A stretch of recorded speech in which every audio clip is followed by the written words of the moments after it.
Boa noite a todas e todos que estão nos assistindo.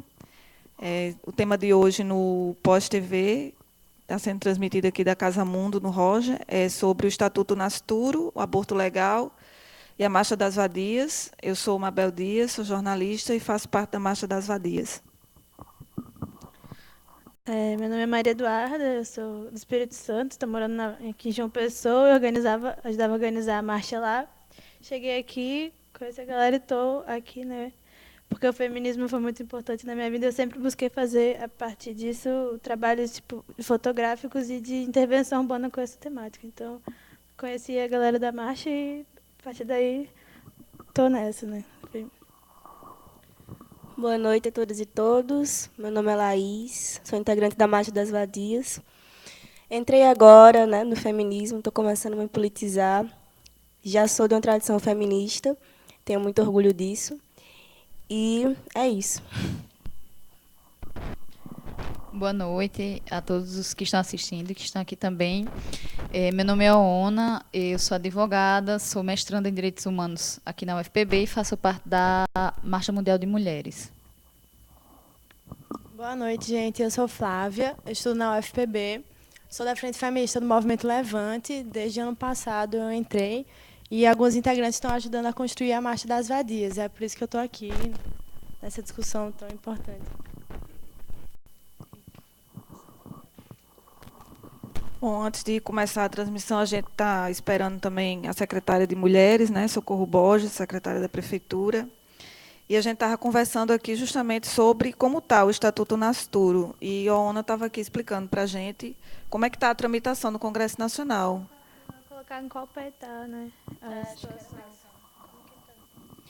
Bom, como a gente estava falando, né, o projeto de lei 478, né, que é o denominado Estatuto do Nascituro, que tem alguns apensos, né, na época foi o deputado, se não me engano, Boassuma, que deu entrada no projeto de lei, e outros deputados deram entrada também com projetos de lei similares ou complementares, então eles foram todos apensados em torno desse, do 478, que foi chamado, né, teve a alcunha de Estatuto do Nascituro.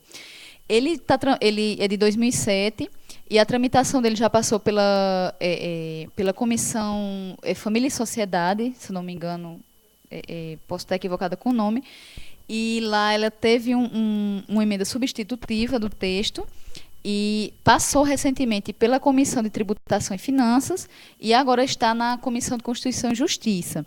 Um mês atrás, mais ou menos, a Comissão de Direitos Humanos tinha pedido vistas do projeto, inclusive o tal do Marco Feliciano. Tinha dado entrada pediu para que tramitasse pela Comissão de Direitos Humanos também. No entanto, houve uma desistência. Eu não sei por que motivo. Então, o projeto não foi para a Comissão de Direitos Humanos. Continua na Comissão de Constituição e Justiça. Após a Comissão de Constituição e Justiça, ele vai para o plenário das casas. Vai para a Câmara, depois Senado, e, caso obtenha aprovação, vai para apreciação presidencial. E, nesse caso, o projeto, assim, depois das emendas substitutivas, ele se encontra com 14 artigos, assim, ele foi bem enxuto, digamos. Primeiro, ele era bem extenso mesmo, foi bem enxuto.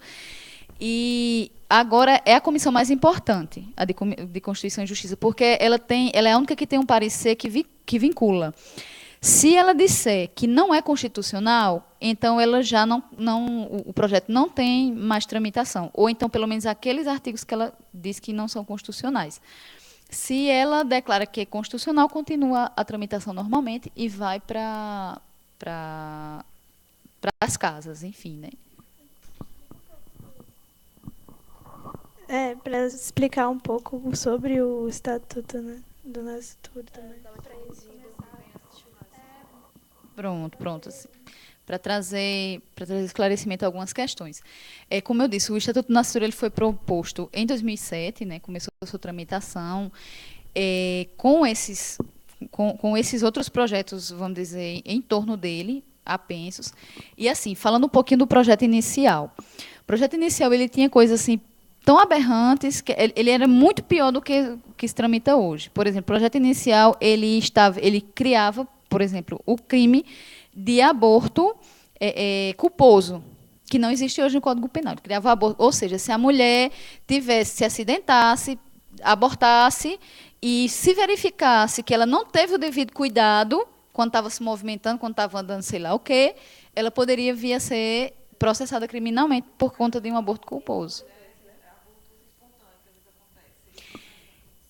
Não o espontâneo, mas seria investigado, justamente. Ou então um profissional médico que fizesse uma conduta, de repente, por causas naturais também, a mulher viesse a ter um aborto, esse profissional médico, por que não? Seria investigado para saber que tipo de conduta ele teve, se não foi uma conduta que a gente chama culposa, né? Que é por imprudência, por imperícia, ele causou esse aborto. Enfim, tinha outras questões assim que muito aberrantes. Por exemplo, ele determinava que o pai de uma criança concebida em razão do estupro, o estuprador constaria na certidão de nascimento e que ele teria a obrigação a pensão permanece. Eu vou até chegar daí. Ele teria a obrigação de conviver com a criança, teria de prestar o papel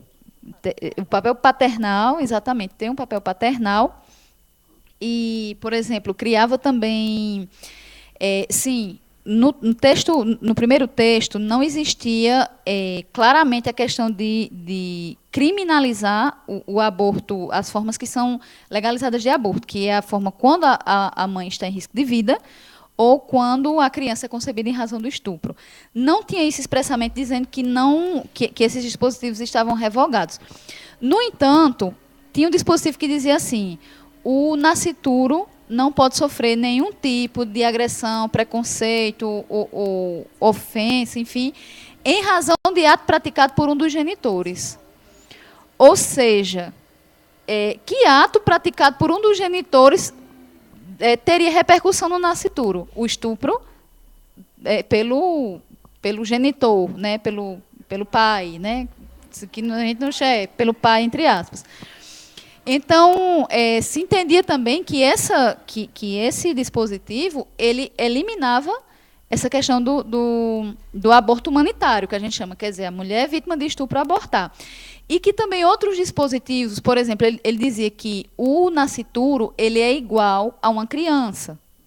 Ou então, exatamente, o nascituro tem todos os direitos à vida garantida. Então, também no risco de vida da mulher, poderia se interpretar, pelo menos assim, dentro do direito, acho que teria muito espaço essa interpretação, de que também, no caso de risco de vida da mulher, ela não teria essa liberdade de dizer assim, eu quero abortar, quero tomar essa decisão. Bom, esse projeto ele veio a ser mais enxuto. Então, como eu disse, hoje ele tem 14 artigos, mas o que foi que ele manteve, que é crucial, que mantém a mesma natureza dele? Primeiro, ele equipara, o Estatuto Nascituro, ele define nascituro como um ser humano não nascido. Então, ele diz que é uma pessoa, exatamente, concebida, mas não nascida. Então, é uma pessoa, o nascituro. Essa consequência de ser uma pessoa, ela com certeza, ela traria, se ele viesse a ser aprovado, traria uma constante vigilância sobre a mulher. A mulher ela estaria não gerando, não estaria somente com a gestação, ela estaria com uma pessoa dentro dela. Então, por exemplo, a gente como é que poderia pensar, no caso da mulher ter que se submeter a um tratamento de saúde e esse tratamento trazer risco para a gestação, e ela não poder escolher. Mulheres pobres que têm que trabalhar, que precisam se arriscar, que precisam fazer trabalhos domésticos. Nesses trabalhos, elas poderiam vir a se machucar e aí o nascituro estaria prejudicado também. Ou seja, descriminaliza uma parte. Além de criminalizar a mulher, criminaliza a questão da mulher pobre, né? Pobre e negra, que entra nesse aspecto. Exatamente. Toda essa questão... todos esses problemas sociais que a gente debate, né, quando vai debater a questão do aborto, questão da saúde, com certeza, nas camadas mais pobres, as que sofrem mais preconceito também são as camadas que estão mais sujeitas ao risco social, né? Então, é muito mais forte para mulheres que estão nesse patamar. nessa situação, exatamente. E daí essa questão de equiparar o nascituro a uma pessoa, assim, na minha visão, é a primeira grande questão que, além de trazer essa aberração, de equiparar uma gestação a um ser humano completamente desenvolvido, ele está para fincar um pé e dizer assim, ninguém fala em aborto mais no Brasil. Exatamente, natural não nascido. E daí, outra questão, que é um grande retrocesso, a gente sabe que o Supremo Tribunal Federal agora, ele julgou constitucional a Lei de Biossegurança Nacional do Brasil. Ou seja, permite fazer pesquisa com células-tronco embrionárias, que por muito tempo foi polemizada. Então, finalmente, essa questão teve uma decisão muito avançada, né, para o nosso país. E o texto atual do Estatuto do Nascituro, ele diz que ele equipara, diz que nascituro, é pessoa, também o fertilizado in vitro, o embrião fertilizado. Então, a gente para pensar o seguinte, como é que você tem um embrião fertilizado in vitro ali, naquele tubo de ensaio, é uma pessoa, mas você vai fazer o quê? Você vai obrigar as mulheres a fazer a gestação de todos aqueles embriões, porque, certo, ele é uma pessoa, que consequência tem isso? Se ele está ali, se ele... Exatamente. E, por exemplo, um casal ou uma mulher, enfim, que vai fazer o tratamento de fertilidade, tem aqueles embriões que tipo, sobram do tratamento, ela vai ser obrigada a gerar todos, ou então vai ter que arranjar uma mulher, ou mulheres para gerar todos, assim, é uma questão que a gente vê a desproporção que é. Outro ponto que é bastante...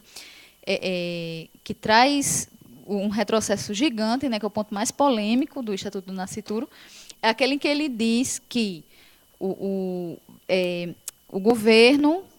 Exatamente. O governo vai... a criança que for gerada em decorrência de um estupro, que o estuprador, o pai, sendo localizado, ele tem a obrigação de pagar a pensão. Caso ele não tenha condição de pagar ou que ele não seja encontrado, o governo iria pagar essa pensão. Aí a gente vê assim, vocês imaginem uma mulher que foi vítima de um estupro, por questões, enfim, quaisquer, ela decidiu não praticar o aborto, né? Muitas vezes por pressão mesmo, a gente vê. Até depois, acho que, se a gente tiver um momento, eu vou mostrar os textos, as justificativas dos projetos de lei, para a gente ver com o que a gente está lidando. E a mulher que não praticasse o estupro, que viesse a ter esse filho, ela primeiro teria que procurar o estuprador para cobrar pensão alimentícia, e ela processando, cobrando, tal, se não conseguisse, aí ia buscar uma pensão do governo. É a questão de criminalizar a vítima, né? E de forçar essa mulher que sofreu essa violência a permanecer em contato com esse agressor pro resto da vida dela. Então, é bem bizarro. Lembrando também que a lei do aborto no Brasil, que criminaliza, é de 1940. Fazendo o recorte da época de 1940, comparado, não faz sentido essa lei assim atualmente, sabe? Os atores mudaram, as coisas foram ressignificadas, tudo mudou. Então, impor uma lei de 1940 e colocar toda essa bancada religiosa assim que acontece, é totalmente contra o Estado laico que a gente vive, a modernidade que a gente vive, todas essas questões assim que a gente precisa mesmo debater, e muitas vezes é um tabu, né, por essa questão mesmo religiosa, e pela mulher ser assim criminalizada só por ser mulher, por usar uma roupa curta, enfim, essa coisa de criminalizar a vítima do estupro, né? E tem essa questão da pensão também, né, que é como se eles estivessem persuadindo as mulheres mais pobres que precisam, né, não aborte, mesmo se você for estuprada ou tiver um feto anencefalo, não aborte, porque você vai ter seu ganha-pãozinho, né? Você vai, todo mês você vai ter, enfim. Agora, tem a questão também importante que está no Estatuto do Nascituro, que é sobre a criminalização do ato de se expressar a favor do aborto, né? Não, essa cláusula saiu. Saiu, que bom. Porque eu estava até falando, caramba, imagina, a gente vai ficar, o pessoal lá da UFPB, vai todo mundo ser preso, eu vou ser presa aqui. Não. Mas, Voltando assim, para você que está acompanhando a questão vocês estão acompanhando a discussão aqui em João Pessoa, na Paraíba, da frente pela legalização do aborto. Como é que estão as discussões? Como é que estão os debates assim? Eu estava falando aqui para a Ana que o pessoal, inclusive, considera que é perda de tempo falar com os deputados e senadores, porque a gente vê que da Paraíba, à frente da Paraíba, com os deputados da Paraíba, porque a gente vê que eles não estão a fim de ceder a essa questão, porque é uma coisa que pega muito nos eleitores, né? Perder voto. E aí a gente considera uma perda de tempo tentar fazer uma pressão nos deputados e senadores.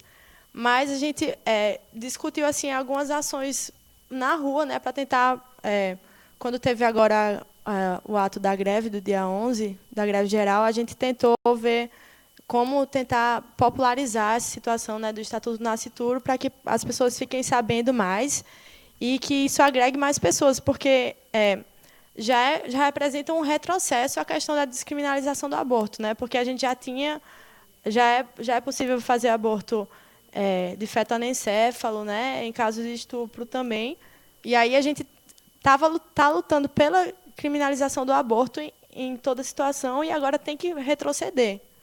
Mas aí essa questão do Estatuto do Nascituro, nesse caso de retroceder, pelo menos a gente consegue agregar mais pessoas, porque a questão de feto anencéfalo e estupro são questões realmente muito violentas para a mulher e a gente sabe que agrega mais, então a gente está tentando fazer com que as pessoas fiquem sabendo mais disso.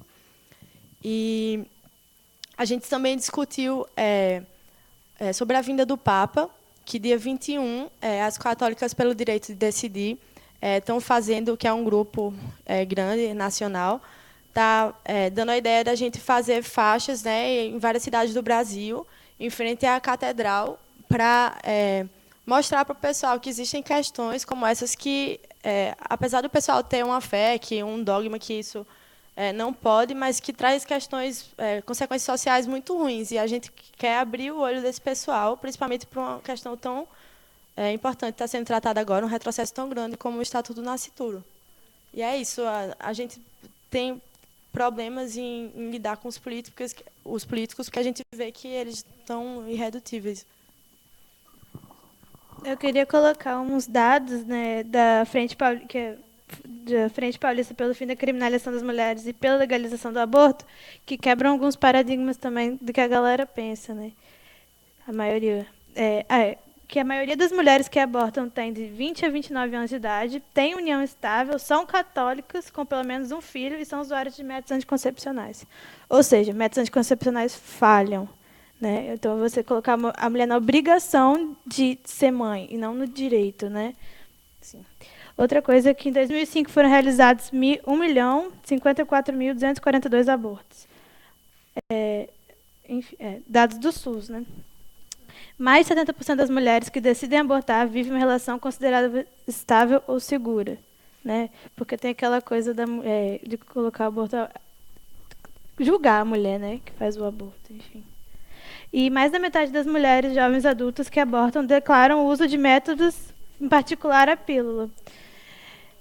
É isso.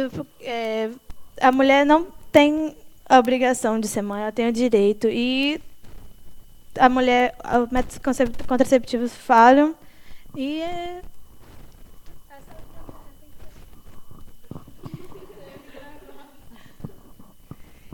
sobre essa questão, esses dados que você colocou, é interessante porque eu vejo assim, sempre quando a gente vê debate sobre o aborto, as pessoas colocam assim, ou de forma pejorativa diz, dá uma preguicinha de se prevenir, aí vai abortar. Ou então colocam assim, pois é, ou então, ou bota essa forma pejorativa, ou então colocam assim, aquela forma terrorista, não. Se for permitido o aborto, todo mundo vai viver abortando.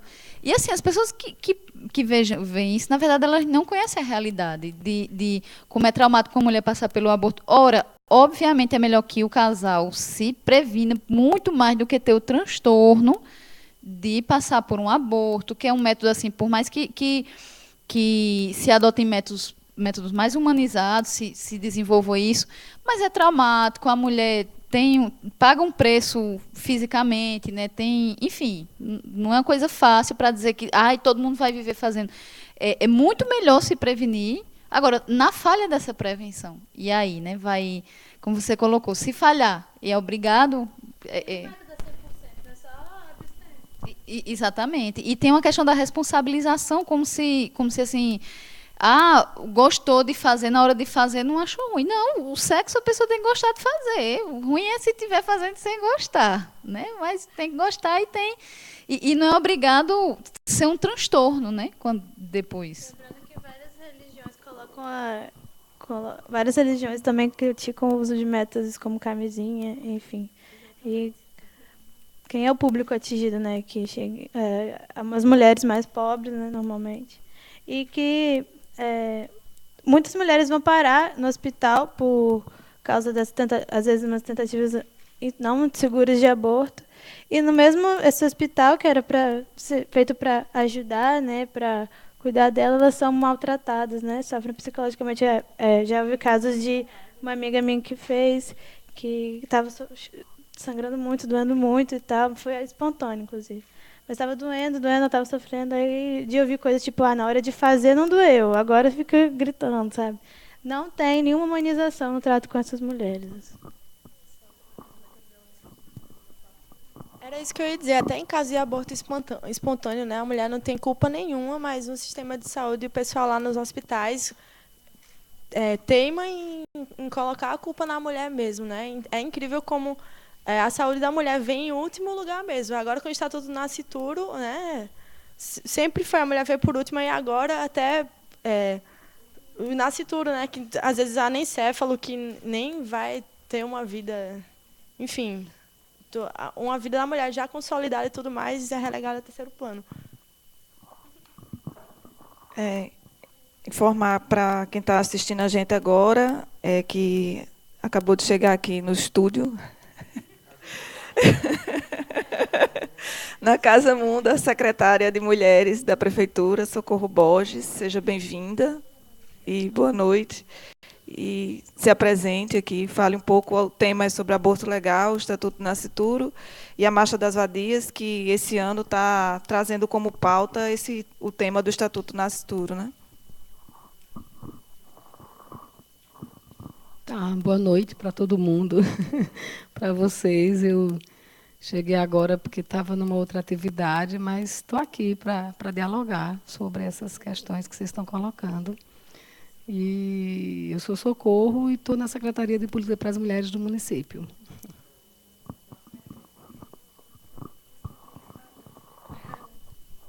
Tem uma pergunta aqui de Ligiane. O Estatuto do Nascituro, em algum momento, aponta auxílio psicológico para a mulher vítima de estupro?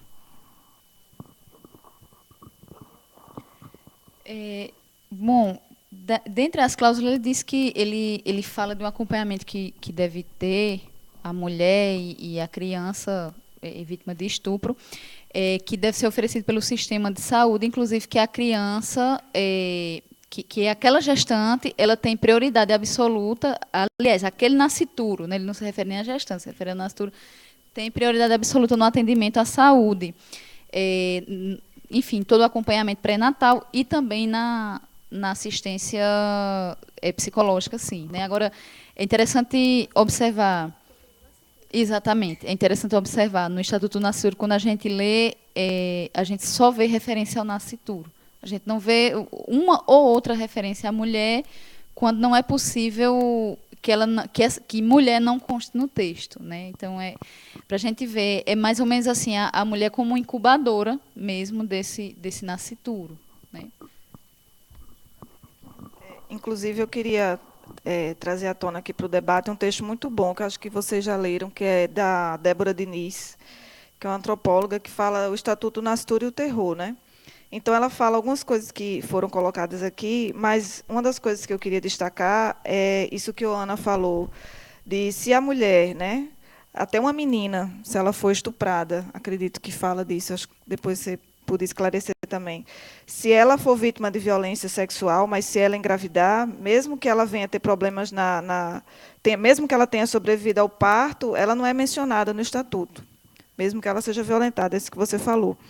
E também o nascituro ele demandará ainda mais obrigações do Estado brasileiro, que justamente gerará mais gastos, né, quando, na verdade, como Eduarda falou, mais de 1 milhão de mulheres morrem em decorrência do aborto porque não tem uma assistência garantida, e se houvesse o oferecimento, o cuidado com a distribuição de métodos contraceptivos, tivesse a educação sexual nas escolas, que a Igreja Católica é contra, que os evangélicos também se colocam contra, com certeza o aborto ele não seria praticado, se houvesse toda essa orientação sexual para a mulher, para o homem em si. E, muitas vezes, os próprios homens se negam a usar o preservativo, né? Então, aquela mulher ela acaba, por amor, enfim, por toda que está envolvida na relação, exatamente, acaba cedendo e acaba acontecendo isso, e muitas vezes o próprio marido,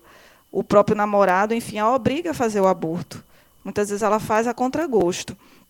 E é uma situação que deixa totalmente, que criminaliza ainda mais as mulheres, né? E o nascituro, ainda por cima, é um ser não vivo. Eles estão discutindo células. Tudo bem, são células humanas, mas que não é uma vida como as mulheres, que já têm a sua vida constituída, muitas já têm outros filhos também, e que são obrigadas a parir, né? Assim, eu queria ouvir um pouco de Socorro Borges também, que chegou agora, um pouco sobre o Estatuto Nascituro e como a Secretaria de Mulheres do município ela vê essa questão e, enquanto gestão, vem atuando nesse sentido. Olha, eu acho que tem algumas questões que são importantes, né? O Estatuto Nascituro está lá no Congresso, está desde 2007, né? A gente vem lidando com essa discussão no movimento feminista no Brasil, no mínimo de forma mais visível, né? Sensibilizando a sociedade, acho que nos últimos 20 anos, 30 anos. Né? Eu acho que a gente tem que reunir forças e fazer diálogos e articulações para que o Estatuto do Nascituro não seja aprovado. Ele está no Legislativo. No Executivo, que a gente tem feito, eu digo assim, agora porque eu estou na gestão, mas eu estava bem pouco tempo no movimento de mulheres, no movimento feminista, e eu venho para a gestão justamente para fazer acontecer a pauta do feminismo na gestão, porque é isso que move nós, mulheres feministas, estarmos nos espaços de executar a política. Como nos move estar no espaço de elaborar a política, de fazer a lei, né, no Legislativo. E, estando nesse espaço, a gente tem procurado primeiro, dizer que é preciso ampliar as políticas para as mulheres. Né? A gente tem que trabalhar numa perspectiva que é assim, de um lado, a gente amplia as articulações no Congresso, isso com o movimento feminista, para que o Estatuto do Nascituro não seja aprovado. O que a gente quer é que ele não seja aprovado. Né? A gente quer que o Congresso, que é extremamente fundamentalista, que tem todas essas questões que, com certeza, vocês já apontaram, mas a gente quer convencer, né, os deputados e deputadas que não aprovem o Estatuto do Nascituro. E aí a gente tem uma argumentação, né, que vai nessa linha, inclusive, que vocês estão colocando. Agora, se eu estou num espaço que é do Executivo, o Executivo é para executar política, a gente tem que ter, então, essa capacidade, dentro do espaço do Executivo, dialogar como é que, de forma estratégica, a gente executa política para as mulheres no sentido de fazer valer aquilo, né, que a gente tem lutado para acontecer. Por exemplo, nós sabemos que as mulheres que iniciam um processo de abortamento e que isso é resultado de violência, nós precisamos dizer para as mulheres que elas têm o direito, e hoje nós temos no Brasil quase ou mais de 300 serviços de aborto legal. Nós não podemos retroceder desse direito, né, e disso que está executado, né, do aborto legal. Aborto, resultado da violência, nós temos serviços, nós temos 2 normas técnicas que amparam essas mulheres, foi conquista do movimento de mulheres, a norma técnica É a norma técnica de humanização do aborto legal, e a norma técnica que institui os serviços de atendimento às mulheres em violência, em estado de violência sexual. Então, isso está, e a gente não pode retroceder disso. E amplia, e tenta ampliar com algumas estratégias, né? Quais são as estratégias? As estratégias são de ampliar os serviços, capacitar as equipes, e aí a gente sabe que, enquanto a gente dá 2 passos, a gente precisaria dar 10 passos, porque a gente sabe que humanizar, né, que fazer todo esse trabalho de humanização, desconstruir, por exemplo, nos profissionais de saúde, concepções que estão relacionadas, né, muitas vezes às concepções religiosas, né, que se colocam contrários. Então, a gente, inclusive, tem que ganhar esses profissionais, né, porque o serviço ele só existe se tiver esses profissionais. Nós não podemos obrigar, né, na verdade, a esse profissional, é ganhar esse profissional. Inclusive, a gente tem toda essa discussão da alegação, né, da objeção de consciência, né? Então, dizer que a mulher tem direito, e se tem um profissional que acha que não deve, nós temos que buscar um outro profissional, mas é necessário ter o serviço. Então, é fazer valer essas normas técnicas, é ampliar o serviço com humanização. E eu acho que tem algumas estratégias do próprio movimento que discute e que a gestão, no nível mais no nível nacional, no âmbito nacional, consegue implantar, como, por exemplo, mais recentemente, a gente tem uma discussão, por exemplo, com relação ao misoprostol, né? A gente tem muito claramente hoje, a partir de abril, do início de abril, um protocolo, né, que é um protocolo que nos leva, inclusive, nos provoca, nos desafia a fazer uma sensibilização com profissionais de saúde, médicos e enfermeiras, que é o protocolo do misoprostol, que esse protocolo ele é implantado e tendo o insumo, o medicamento comprimido na rede, nós sabemos que hoje não é preciso nem receita, né, para comprar o misoprostol, né? E nós sabemos também que o Ministério da Saúde, mais recentemente... então, isso é uma estratégia. Qual é a estratégia? A estratégia é que as mulheres tenham acesso, né? Porque senão o acesso delas vai ser no mercado clandestino. No mercado clandestino, como é, né? Como é atualmente. Então, se ela tem acesso, e ela pode ter acesso na atenção básica, e ela pode ter acesso à atenção básica, saindo da atenção básica, ela sabendo que ela pode ter acesso, inclusive à atenção básica. E esse é o nosso desafio da Secretaria de Política para as Mulheres, é fazer o diálogo com a Secretaria de Saúde, e a gente está começando a fazer, né, para que o protocolo do misoprostol seja implantado, né?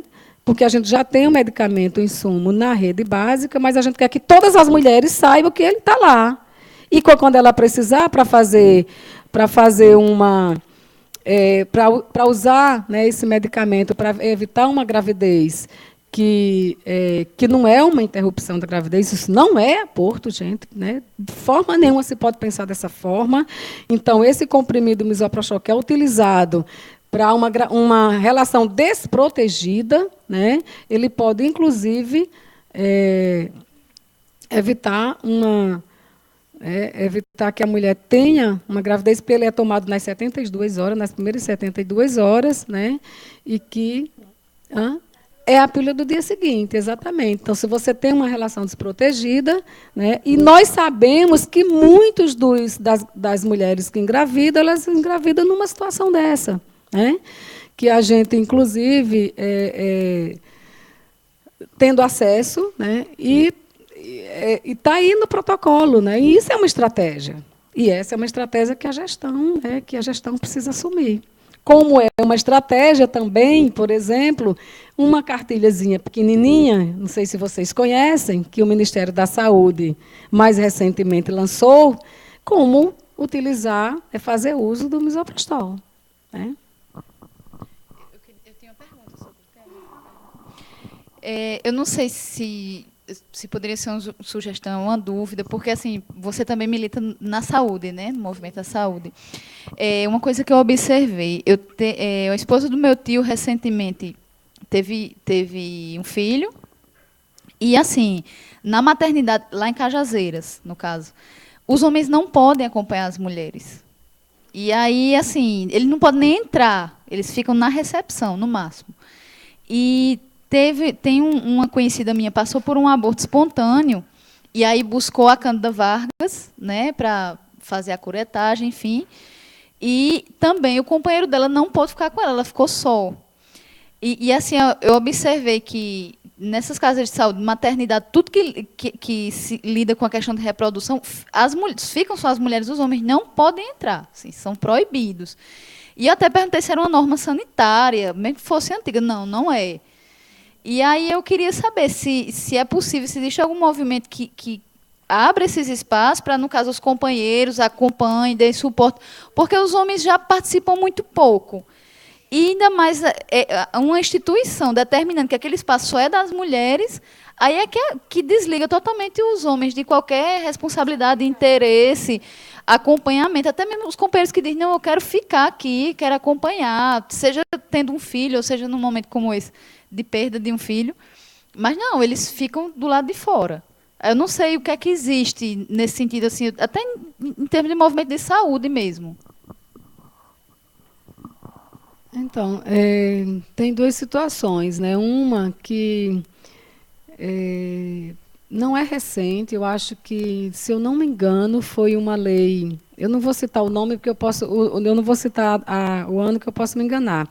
Mas tem uma lei que ela orienta, né? Ela dá o direito às mulheres de serem acompanhadas durante o parto, pré-parto e puerpério. De serem acompanhadas durante o parto. O que acontece? Acontece que as maternidades elas não estão suficientemente preparadas, né? Na verdade é isso, elas não estão preparadas nem do ponto de vista da estrutura física, né? E não estão preparadas também as equipes para que essa mulher, na hora que ela está no momento de parir, no momento do parto, que ela possa ser acompanhada. Ela tem sido acompanhada, na maioria das vezes, por mulheres. A mãe, a tia, a irmã, uma amiga. Mas quando ela faz essa escolha de ser acompanhada pelo companheiro, pelo marido, pelo namorado, isso geralmente não acontece por conta dessa... Bom, eu estou falando um pouco daqui da realidade nossa, né? Não posso falar muito assim da realidade do Estado como um todo, né? Que eu não conheço muito bem. Mas, assim, na medida do possível, as mulheres têm conseguido esse acompanhamento, mas ainda é um acompanhamento de mulheres, né? Tem uma estratégia nova que está sendo... a gente está retomando essa estratégia, que é o acompanhamento das doulas, né? Implantar as doulas na maternidade aqui na Cândida Vargas, né? Então, doulas é esse nome assim meio estranho, né? Mas é um nome assim que vem lá de muito longe, da Grécia, que era aquela mulher, que necessariamente não é parente da mulher, não é mãe, não é tia, não é nem amiga, mas que ela passa por uma sensibilização, uma preparação para ela estar dentro desse ambiente da maternidade. Ela não é uma profissional de saúde, ela não vai interferir na técnica. Ela não é médica, não é enfermeira, ela não é assistente social. Ela é uma mulher da comunidade que ela passa por essa sensibilização e esse processo esse momento pedagógico, né, de capacitação, e ela passa a ser essa mulher que apoia as mulheres no momento do parto, né, no momento do parto, que está lá. É aquela nossa mãe que, assim, que paria em casa, que tinha a parteira, que a parteira estava pegando na mão, dizendo, olha, a gente está aqui com você, né, ajudando, ouvindo. Então, essa é a doula, esse é o papel da doula. A gente está fazendo o curso aqui, e sexta-feira que vem a gente está lançando, lá na maternidade Cândida Vargas, a partir das 2h, o curso de doulas, e nós teremos, parece que é em torno de 25 doulas, né? Então, são mulheres que são mulheres da comunidade que vão estar lá. Agora, isso é uma coisa, é uma estratégia, mas isso não retira a estratégia do acompanhamento da mulher, que é uma lei, se eu não me engano, foi uma lei, inclusive, da deputada Erundina. Eu não sei exatamente do ano, que dá direito da mulher ao acompanhamento. E, até então, a gente ainda não conseguiu, né, transformar as maternidades e esse direito, de fato, ser efetivado, né?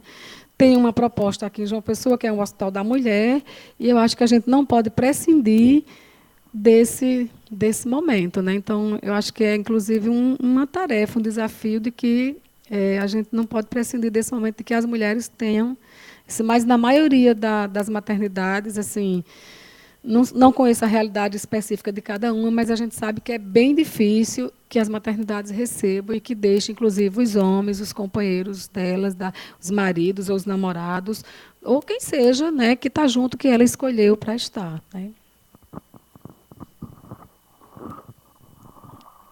Tem uma pergunta do Rapchael aqui, que ele coloca assim: se o projeto de lei pode ser um obstáculo para o acesso a métodos contraceptivos. Projeto do Estatuto. Quem responder? Gostaria de falar sobre ele? Bom, assim, o texto, no que vem explícito no texto, não, assim, no que está colocado. Agora, obviamente que o texto ele traz consigo toda uma política pró-vida, pró-nascimentos. E hoje, por exemplo, métodos contraceptivos como a camisinha, claro, em termos oficiais, não. Os governos, as instituições fazem a propaganda. Mas, por exemplo, a Igreja Católica, ela combate esse método. O contraceptivo de emergência, né, a pílula do dia seguinte, é extremamente combatida. Inclusive, a gente, como a própria Socorro falou, não existe uma divulgação, uma garantia clara, que é algo que assim, em termos legais, em termos os protocolos de saúde, não existe dúvida a respeito desse método, né? Até algumas pessoas colocam, é um aborto. Não, de forma nenhuma, é um método contraceptivo. E mesmo não existindo nenhum tipo de restrição nesse sentido, né, desse método, legalidade e tal, a gente vê que não há uma divulgação, né? Ele não é bem incorporado, né, na sociedade. Então, como eu disse, em termos expressos, não. Assim, os métodos preventivos, contraceptivos, eles continuam no mesmo patamar. Agora, até da gente se questionar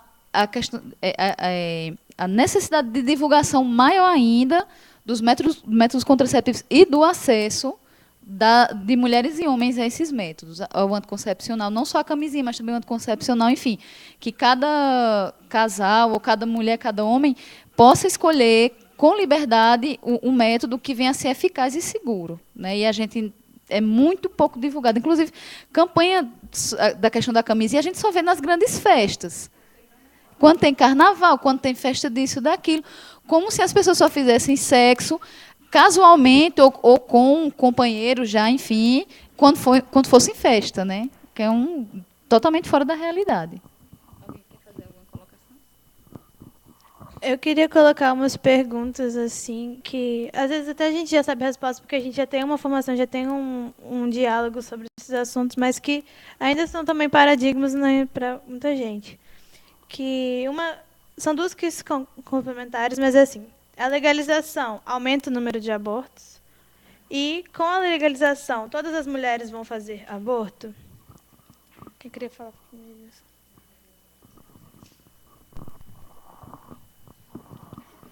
Então, eu acho que é bem interessante a gente fazer esse diálogo e fazer essas perguntas, né? Porque o que a gente tem acompanhado, né, em alguns países, é com a legalização se diminuiu a quantidade de abortos, né?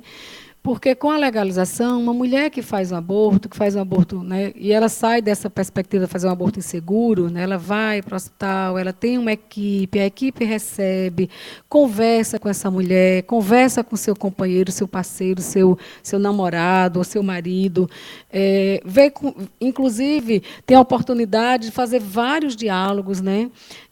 Agora em Portugal, né, o aborto legal, e tem essa estratégia, né? Então, assim, quando a mulher passa por uma equipe, que ela olha, estou numa situação, porque eu acho que fazer um aborto é uma grande responsabilidade, né? Dizer que quem faz um aborto é irresponsável, eu não consigo pensar dessa forma, né? Porque é um evento na vida da mulher, uma decisão que envolve muitas coisas. Então, assim, o que é que a gente tem acompanhado em alguns países, né? Que a decisão, né, de descriminalizar o aborto, legalizar o aborto, é que a mulher tem acesso ao serviço de saúde, que ela seja escutada, que ela consiga ter aquela, se ela tem aquela decisão, ela está tomando uma decisão responsável, e que ela, inclusive, ela vai rever, né, o acesso dela aos métodos contraceptivos, se foi o método que falhou, ou se é uma gravidez que ela não está em condição física, ou emocional, ou psicológica, ou financeira de assumir. Então, ela tem o suporte dessa equipe, essa equipe acompanha, e essa mulher provavelmente não volta a fazer um outro aborto, né? E o que é que às vezes acontece aqui no nosso país?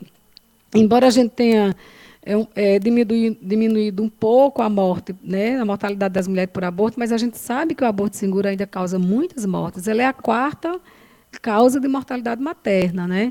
E o que acontece é que, às vezes, isso acontece, né, esse evento acontece algumas vezes na vida da mulher, de uma única mulher, o que poderia acontecer apenas uma vez, né? Então, quem acompanha os dados de onde o aborto foi legalizado sabe que ele tem tido, inclusive, a participação da sociedade, da família, das mulheres, porque deixa de ser uma coisa clandestina, né? Deixa de ser clandestino, e deixando de ser clandestino, e deixando de ser um crime, possivelmente as pessoas vão estar mais abertas para dialogar, para discutir, para apoiar, para rever. E o sistema de saúde não julgar, não colocar essa mulher numa situação de criminalização, inclusive também essa mulher se fortalecer com seu companheiro, seu parceiro, e rever até o próprio método, né? E essas coisas. Então, eu acho que quem acompanha essa pergunta que você colocou, eu acho que vai nessa direção. Teve uma questão que Maria Eduarda falou no começo, eu não sei se já estava filmando na hora, mas você leu uns dados, né, sobre as mulheres que abortam. Tava. E aí, porque tem que se quebrar aquela visão de que se o aborto for legalizado, porque muitas pessoas argumentam, né, que o pessoal, mulheres mais pobres, né, que não tem condição de sustentar muitos filhos, vão começar a fazer aborto direto e isso vai ser uma irresponsabilidade grande. Enfim, mas, segundo os dados que ela leu, são pessoas que têm relações estáveis, que são católicas, inclusive. Então, essa questão tem que realmente deixar de ser um tabu e as pessoas têm que deixar de criar mitos em cima disso. E colocar também a questão que muitas vezes a bancada religiosa, enfim, tenta distorcer, é que o aborto ele não seria feito a partir depois do 5º mês, né? Porque depois do 5º mês já é nascimento. E nenhum país que é legalizado permite-se fazer esse aborto. Então, isso é uma jogada que tenta se fazer para criminalizar a mulher, para tirar a mulher dos seus direitos, né? O aborto seria feito antes disso, porque depois é nascimento. Então, tem que ter muito... Esse é um assunto que a gente não pode desistir de falar, tem que falar mesmo, temos que conversar. Eu queria colocar outra pergunta para vocês. Se o aborto é considerado crime em todo mundo e se ele é sempre traumático para a mulher? Sobre a primeira questão, né, se ele é considerado crime em todo o mundo, né? Não. Tem países... Socorro já fez a colocação, né, que muitos países, inclusive recentemente descriminalizando, né, Portugal, inclusive Portugal, que é considerado um país muito conservador, né, muito católico, mas teve esse avanço. Inclusive, existiam campanhas, eu não sei se essa ONG, que era uma ONG holandesa, ainda vem no Brasil fazer, mas passaram por aqui campanhas da seguinte forma: tem até determinada faixa do mar é considerado território brasileiro. A partir de determinada distância, a partir da costa, não sei precisar qual é a quilometragem, são águas internacionais. Então, não tem nacionalidade. Então, o que é que essa ONG holandesa fazia? Ela vinha, chamava as mulheres vinha num barco, chamava as mulheres que quisessem fazer o aborto. Elas tinham todos os procedimentos, a equipe médica e tudo dentro do barco.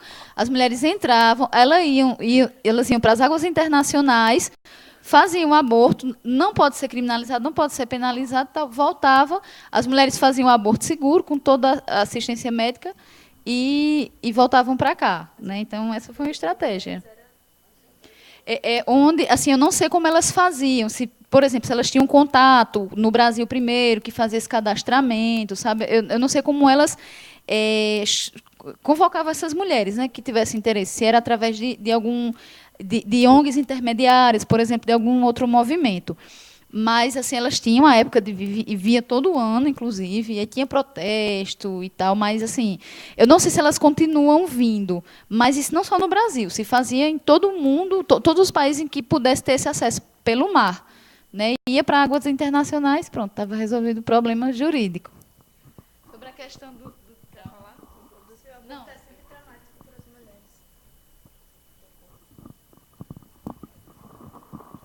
Não, aborto não é. Acho que uma mulher que está num processo de abortamento que é espontâneo, né?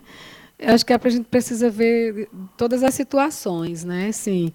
Se uma mulher que chega na maternidade, ela está num processo de abortamento espontâneo, aquela é uma gravidez desejada, e da forma como ela for tratada, ela pode sair de lá bastante traumatizada, né?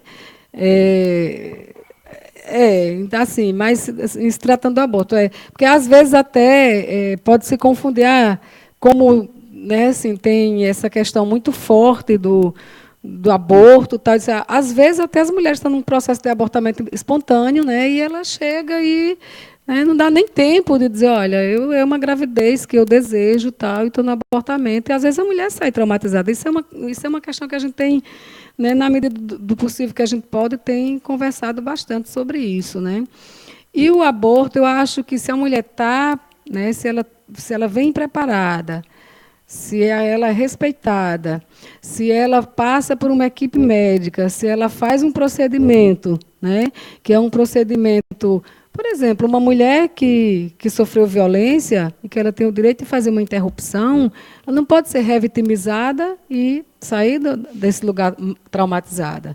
Ela tem que ser tratada com a maior humanização e respeitada possível e, inclusive, fazer o procedimento, né, de forma que seja, né, o menos traumático para ela, né, porque ela já passou por um grande trauma.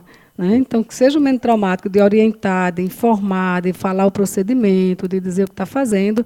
Agora, recentemente, na Cândida Vargas, a gente realizou uma formação com um médico que veio de Recife, Rivaldo, e aqui na Cândida Vargas, trazendo os médicos do HU, da Cândida Vargas, da Frei Damião, do Edson Ramalho, para fazer uma capacitação em AMIO, que é uma aspiração manual intrauterina, para a gente começar a substituir aquele procedimento que é da curetagem, que é um procedimento menos invasivo, a mulher fica menos tempo no hospital, mas ele ainda não está sendo totalmente adotado, mas a Cândida Vargas já tem adotado bastante essa técnica. Né?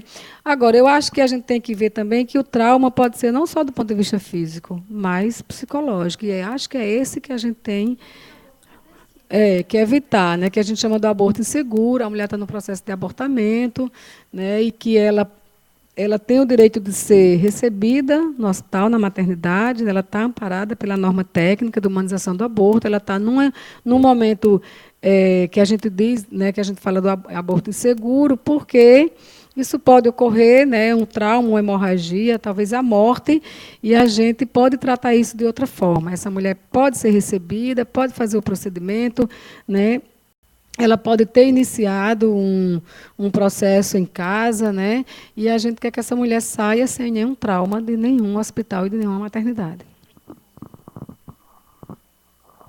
Chegou mais uma pergunta aqui e um comentário. Mas antes de passar a pergunta e fazer o comentário, eu queria fazer duas colocações. A primeira é que o índice de violência contra a mulher está muito grande, né? Tanto no Brasil, aqui na Paraíba, também.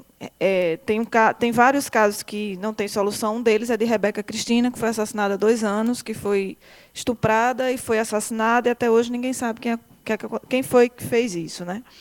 E o outro também é a questão dessa cultura do estupro, digamos assim, que é um dos temas que a Marcha das Vadias ela traz à tona esse ano, que é o estímulo à violência à mulher, né, que está cada vez maior. Parece que a gente, como o Socorro falou, a gente dá 10 passos e parece que retrocede, né, porque, acompanhando o movimento feminista do Brasil e aqui da Paraíba, a gente vê que há um impulso muito grande. Se acontece qualquer coisa aqui, o movimento se junta, vai lá, grita, se organiza e faz alguma coisa e consegue algumas vitórias. No entanto, a gente acorda de manhã e já escuta um caso de violência contra a mulher, né? E aí eu queria saber de vocês assim, se o Estatuto Nascituro, ele seria um estímulo, poderia ser considerado um estímulo para a violência contra a mulher, né? No caso, o estupro. Bom, a leitura que a gente faz dessa proposta do Estatuto do Nascituro é que o seguinte, ele propõe uma barganha, na verdade. Assim, a mulher foi estuprada, a mulher resultou grávida, né, além da violência que sofreu, ficou grávida, e aí o governo, a norma vem com alternativa, de dizer assim, olha, se essa criança vier a nascer, se você não praticar o aborto, que é um direito, no caso, como eu disse, né, voltaram atrás nessa questão de retirar essa forma legal de fazer o aborto, mas pode ser cobrado do pai, né, do genitor, do procriador, né, a gente pode nem dizer que é pai, a pensão, e se não conseguir nada dele, vai o governo dar uma mesada para essa criança até os 18 anos. Na visão eu já vi alguns comentários de conservadores, inclusive grandes jornalistas, assim, formadores de opinião, colocando o seguinte, que as feministas se colocam contra essa cláusula, se colocam contra o Estatuto do Nascituro, criticam essa cláusula, dizem assim, ora, elas, além de querer fazer o aborto, quer obrigar que os outros façam, que as outras façam, que quem não quer fazer, faça. E, na verdade, é uma grande inversão, porque é o contrário, né? As pessoas que não querem fazer também não querem que as outras façam. E, nessa questão, assim, é muito claro. Imagine, por exemplo, uma mulher rica ou então uma mulher de classe média que venha a sofrer um estupro, que venha a engravidar. Não é por causa de uma pensão de um salário mínimo que ela vai manter essa gravidez.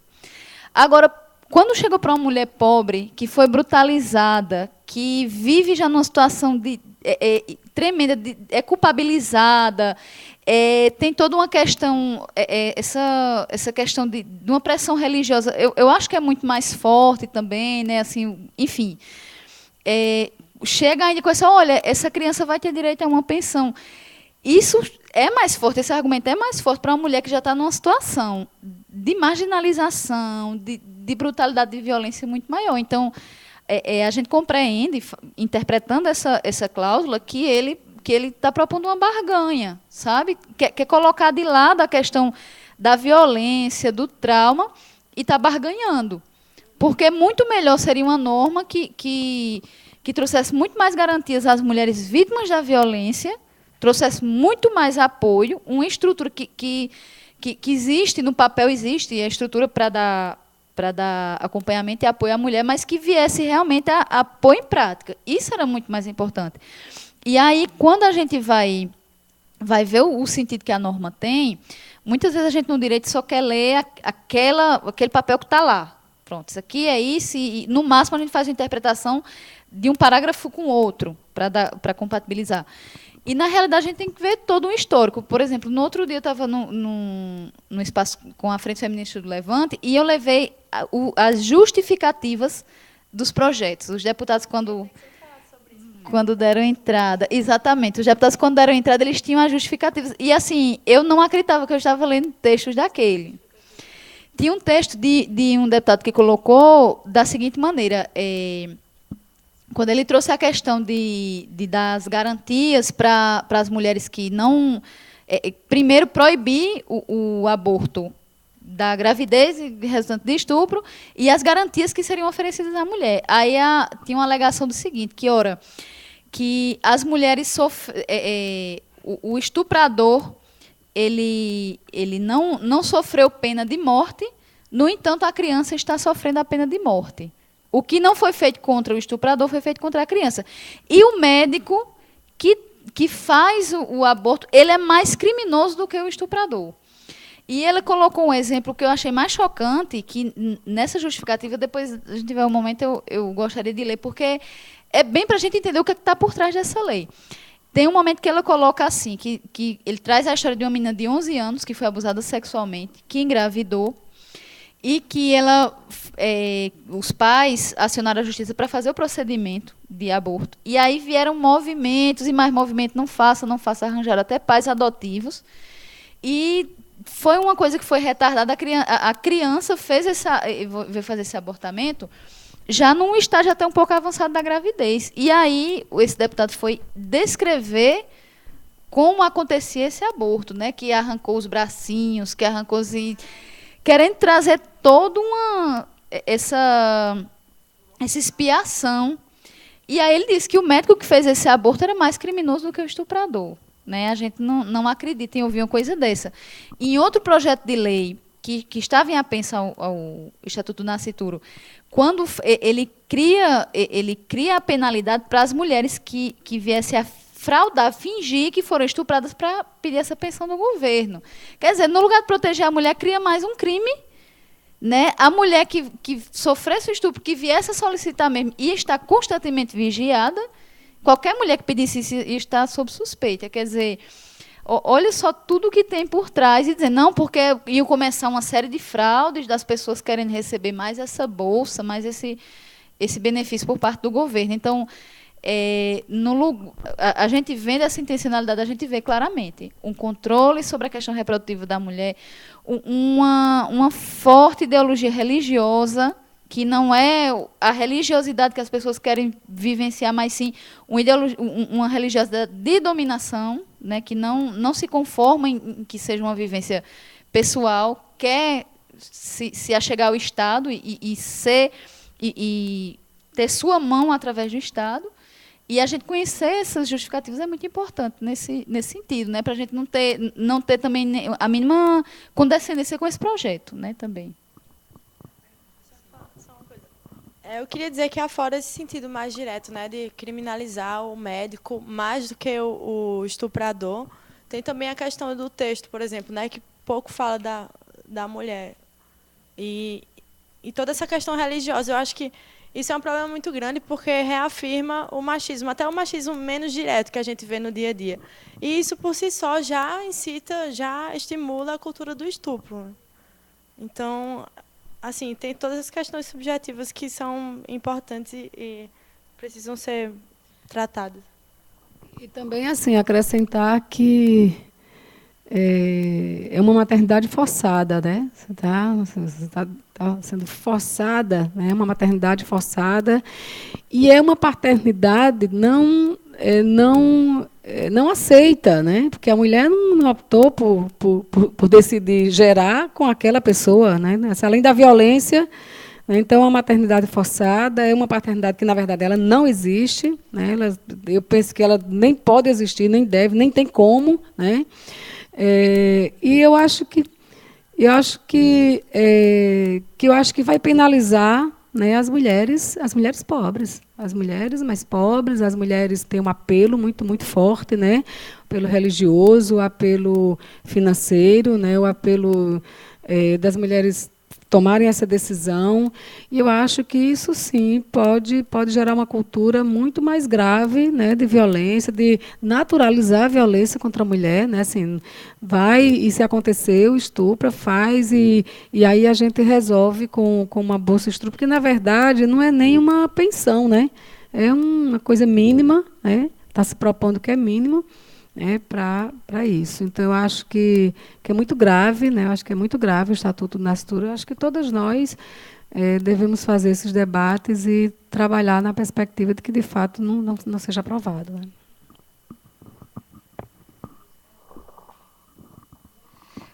Tem 2 perguntas e tem alguém mandando beijo para Flávia.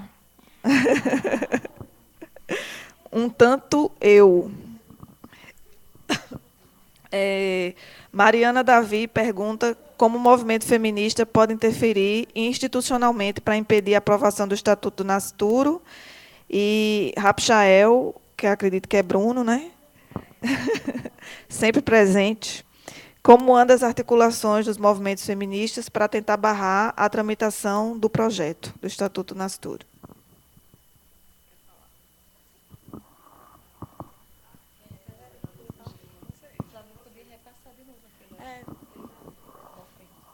Sim, eu tinha falado que eu participo do Espaço da Frente pela Descriminalização do Aborto, e a gente está vendo que, para falar diretamente com os políticos, deputados e senadores daqui, é bem difícil, a gente não vê perspectiva de uma abertura. Eles até eles se mostram abertos a conversar, mas a gente sabe que eles não vão acatar as nossas reivindicações por causa da questão do público geral, dos eleitores, né, que eles têm medo de perder voto. No 2014, ano de eleição, está aí.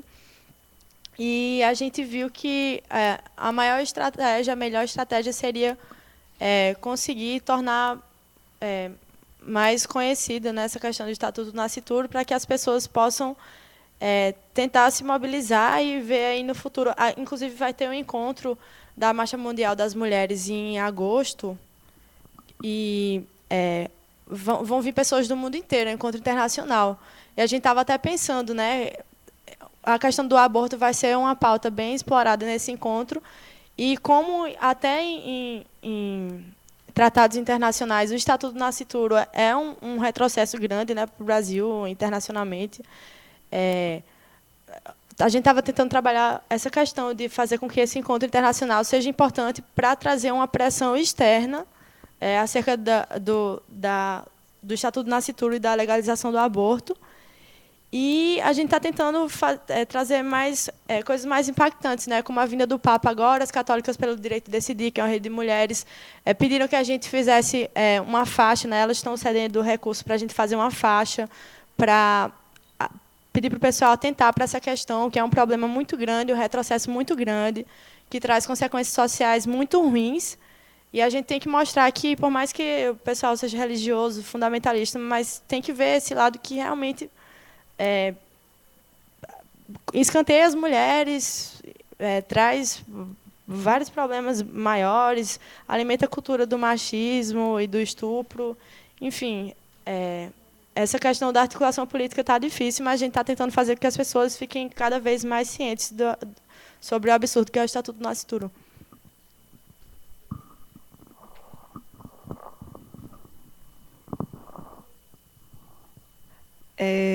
Jo Pontes também está assistindo a gente. Ela coloca justamente essa questão, né, referendando o que foi falado. Quem é a favor do nascituro, do estatuto, valida a prática do estupro, é a favor da violência contra as mulheres.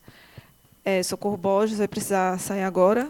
Você quer fazer as considerações finais e tal, mas a gente vai continuar por aqui ainda.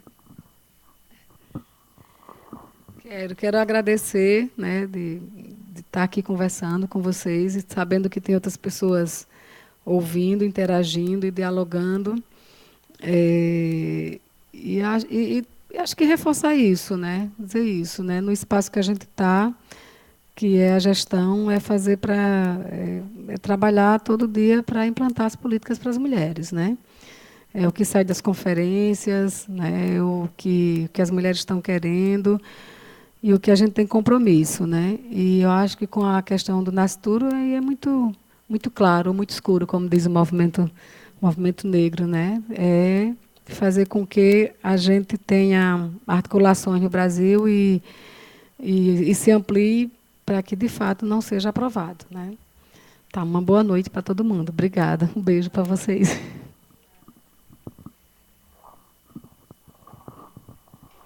Flávia falou a questão de que vão ser pensadas estratégias de sensibilizar, mobilizar a sociedade para também se votar contra o Estatuto do Nascituro. Quais seriam essas estratégias, já que a gente vive num país bastante católico, né, bem fervoroso? A gente estava pensando no dia de paralisação da greve geral que houve no dia 11, de conseguir agregar muitas mulheres trabalhadoras, né, porque muita gente não sabe dessa questão e a gente tem que pegar essa parte grande do pessoal que desconhece. Só que, infelizmente, tinha pouca gente. A gente não conseguiu fazer muita panfletagem com esse pessoal e tudo mais. Mas tem um trabalho muito grande nas redes sociais, né? As Católicas pelo Direito de Decidir estão lançando vídeos a cada semana para conscientizar o pessoal dessa história. E sair nas ruas também, né? Em São Paulo, quando tiver o encontro da Marcha Mundial, vai ter uma grande manifestação na rua com mulheres do mundo inteiro. Enfim, a gente tem que trazer essa questão para, como aconteceu agora nas manifestações, o povo trazendo várias pautas. A gente tem que fazer com que essa pauta seja importante e que haja uma pressão popular grande, porque se não houver essa pressão popular, se ficar por parte dos congressistas, é difícil, que não existe uma perspectiva muito otimista de que seja barrado o Estatuto do Nascituro.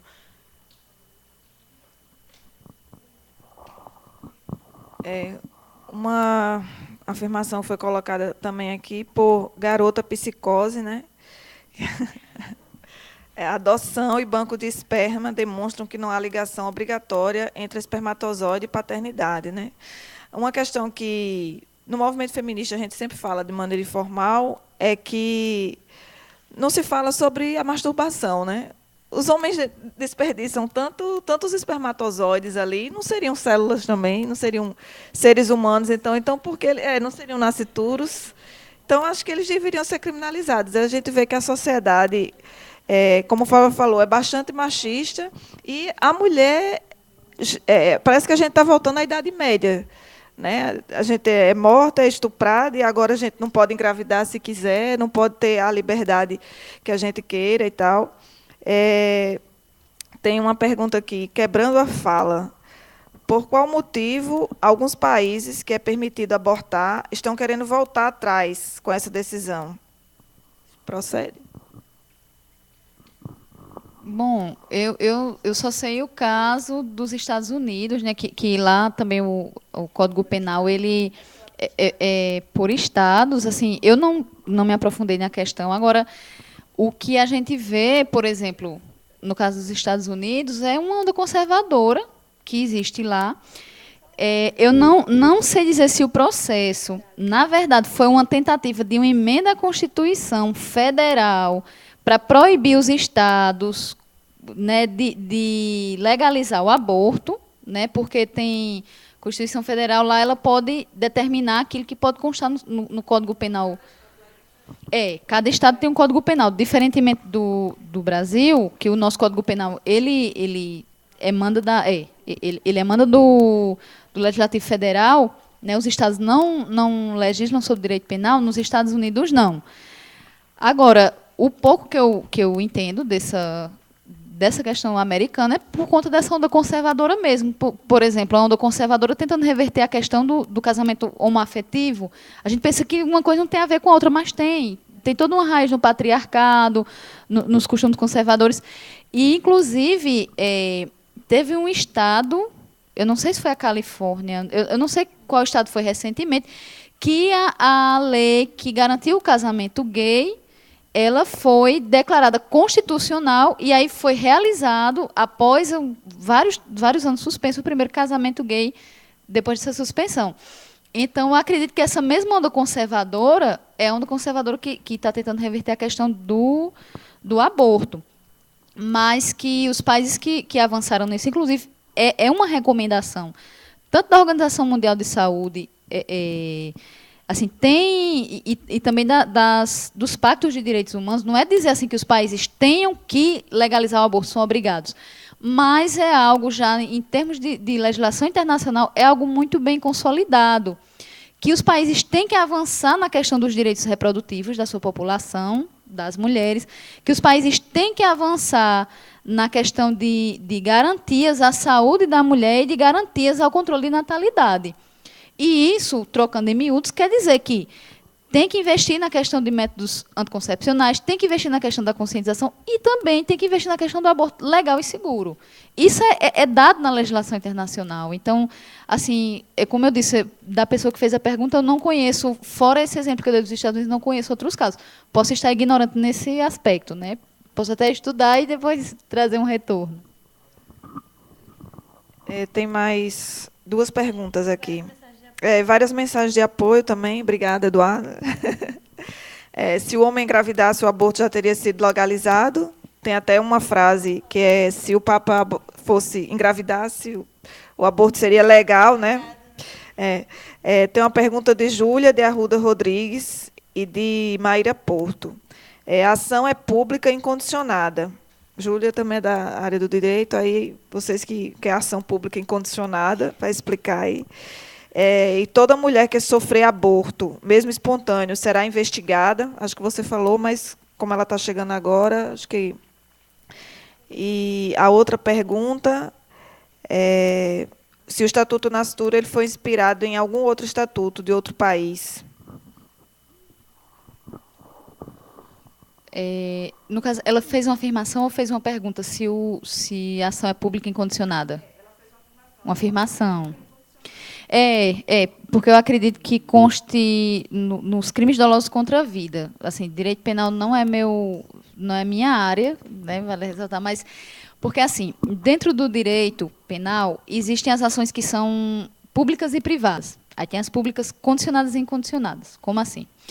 As ações públicas são aquelas que a promotoria de justiça é quem leva a juízo, né?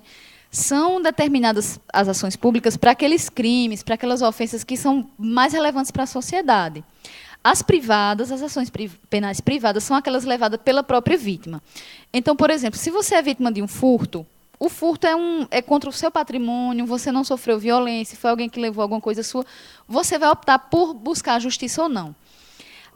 Já se um homicídio, por exemplo, é um crime que não é a vítima ou os parentes da vítima que vão optar por investigar e levar a juízo. É uma obrigação do Estado e essa obrigação ela é cumprida pelo promotor de justiça, pela promotoria. A condicionada, que é pública também, a vítima leva a sua queixa. O promotor de justiça é quem conduz. Então, no caso, o crime de aborto sendo de ação pública incondicionada, o Ministério Público, tendo notícia de alguma situação que tem um aborto que tenha sido criminoso, então ele vai processar. Não há uma escolha de alguém envolvido que leve assim. É obrigação do Ministério Público levar o processo adiante, né? Levar à justiça os possíveis ou aquelas pessoas que são entendidas como criminosas, né? Traduzindo, né, do juridiquês para a nossa linguagem, né? Aí a outra questão é se... Bom, eu não tenho subsídio para dar essa resposta, né? Porque realmente a pesquisa que eu fiz para a gente fazer esse debate, eu fui nos projetos de lei. E nas justificativas, né? Eu não sei se foi inspirado em outro lugar. Agora, o primeiro deputado que propôs o Estatuto Nascituro, ele faz menção ao Pacto de São José da Costa Rica, que ele menciona uma cláusula desse pacto internacional, que esse pacto foi celebrado entre os países da América, né? Da Organização Interamericana de Direitos Humanos.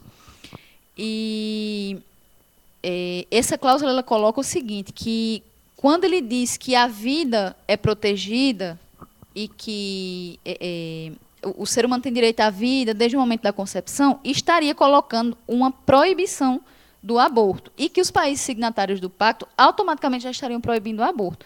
Mas não é essa a interpretação. Né? A interpretação que é colocada é o seguinte: essa proteção que é colocada, ela tem uma ressalva. Ela diz assim que geralmente começa a partir da concepção. Ou seja, a mulher gestante ela tem o direito de receber assistência à saúde e na sua condição especial de gestante.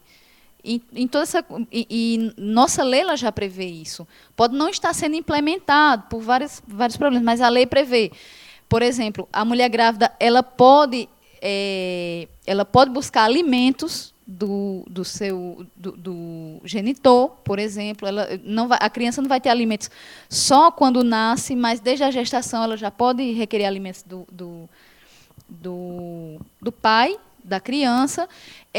O sistema de saúde ele tem protocolos, ele tem toda uma normatização voltada para a questão da saúde da gestante e o acompanhamento da gravidez, né? Agora, essa ressalva que existe no Pacto Interamericano diz o seguinte: geralmente a partir da vida, ou seja, nos países que fazem a ressalva ao aborto legal, seja no Brasil, que são casos específicos, ou seja em outros países que tem, se não me engano, na Argentina, posso estar enganada, Nicarágua é legalizado.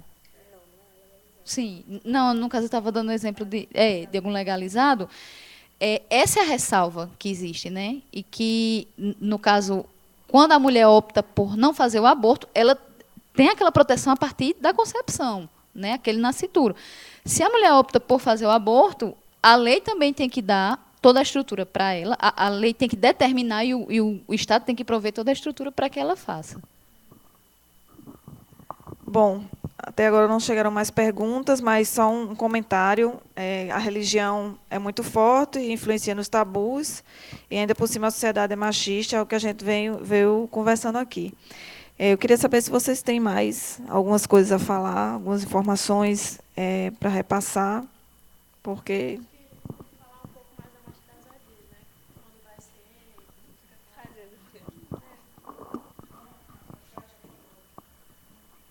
Ele falou a data? Sim, não, só para dizer para vocês que a Marcha das Vadias vai acontecer dia 3 de agosto. A concentração vai ser às 9 horas da manhã, na Lagoa, ali em frente à estátua de Ariano Suassuna. E está trazendo como assuntos principais, né, pautas principais, o Estatuto do Nascituro e contra a cultura do estupro. E é importante lembrar que a Marcha das Vadias é um evento importante que agrega o pessoal, mas que tem que ser um trabalho contínuo, né? Essa questão da cultura do estupro, do combate à cultura do estupro e o combate ao Estatuto do Nascituro tem que ser tratado o ano inteiro. Por isso, o pessoal, eu, Mabel, Laís, que somos da organização da Marcha das Vadias, estamos procurando fazer com que essa discussão e, enfim, toda essa pauta, né, seja levada o ano inteiro, que a gente seja um coletivo que leve essas questões à frente, porque a Marcha das Vadias não pode ser só um evento, né? Tem que ser um coletivo, um movimento, e é importante que o pessoal que vai e participe continue militando também depois. Eu espero que dê muita gente. Você falou uma coisa importante e já anunciada em primeira mão aqui na Pós-TV, que no dia 1º a gente vai estar com Loura Aronovitch, aqui em João Pessoa, que é uma professora da Universidade lá do Ceará. Ela tem um blog, que é o Escreva, Lola Escreva. Né? Acho que é um blog bem conhecido, ela é feminista também. E ela vai estar aqui no dia 1º, a gente está fechando ainda a programação, mas ela já está confirmada, não sabe se é dia 1º, dia 2. E ela vai passar uma semana aqui em João Pessoa, então, se o coletivo também quiser trazê-la aqui para entrevistar, a gente pode fazer o canal. E também, além dela vir falar sobre a Marcha das Vadias, Estatuto do Nascituro e outros temas, a gente vai estar com ela em algumas comunidades e em algumas cidades, provavelmente Santa Rita, a gente vai para lá para justamente trazer isso mais à tona, né? Porque acho que uma das coisas que foi falada da Marcha das Vadias é que ela se concentra muito na universidade, muito na academia. E isso é verdade, porque ela nasceu lá a partir de uma palestra de um guarda lá que disse que quem se veste de tal forma é uma vadia. Quem usa shortinho, quem usa saia curta, quem usa top é uma vadia. E, enfim, e aí, a partir disso, as estudantes universitárias lá do Canadá começaram a se mobilizar e isso tomou conta do Brasil. Exatamente. Isso tomou conta do mundo todo, né? Até a garota psicose aqui divulga a Marcha das Vadias de Ponta Grossa. Pede para divulgar aqui no Paraná, dia 17 de agosto. A da gente aqui é dia 3 de agosto. E a gente tem uma página no Facebook, né, que é Marcha das Vadias. Você manda lá, a gente adiciona. Temos também uma fanpage, que chama? Esqueci agora o nome. Aquela de curtir, a gente também compartilha lá informações. Então, lá a gente vai estar compartilhando a programação completa da formação, que vai ser em 2 dias, né, dia 1º e dia 2 de agosto, e dia 3 é a marcha. E, enfim, chegou mais uma pergunta aqui, de Júlia, mais uma vez. Se cometer um aborto culposo e for condenada, terá antecedentes criminais? Esse artigo foi mantido? O primeiro projeto criava, né, o tipo aborto culposo, mas agora no projeto atual não tem. Então, assim, continua não havendo aborto culposo, né, que é acontecer de forma acidental quando a pessoa não tomou os devidos cuidados. Só existe a forma dolosa, quer dizer, a forma intencional. Um tanto eu, mais uma vez, só vai dar você na marcha.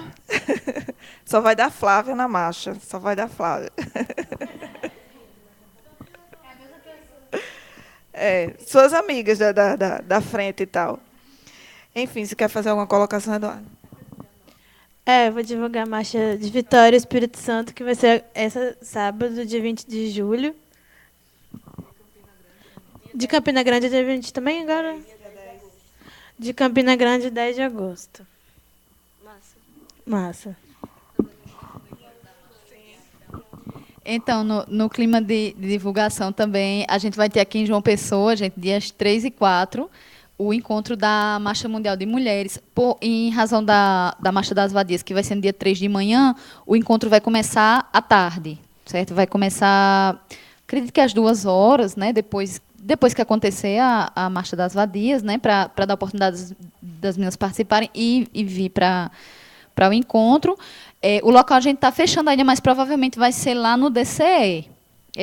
O local primeiro que tem vista, mas depois a gente divulga, vai soldar o panfleto nas redes sociais aí divulgando. Então, não é fechado para quem já é da marcha, é para as pessoas que queiram participar, debater, discutir, vai ter formação também. Então, eu acredito que vai ser muito propício, porque depois já do evento, né, todo mundo instigado no evento da Marcha das Vadias, também segue para o debate e emenda no domingo também, com atividades feministas.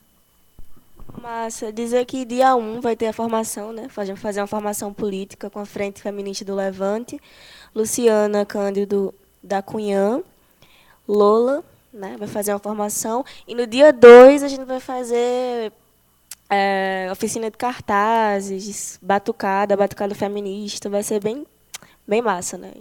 Só para dar uma divulgada também.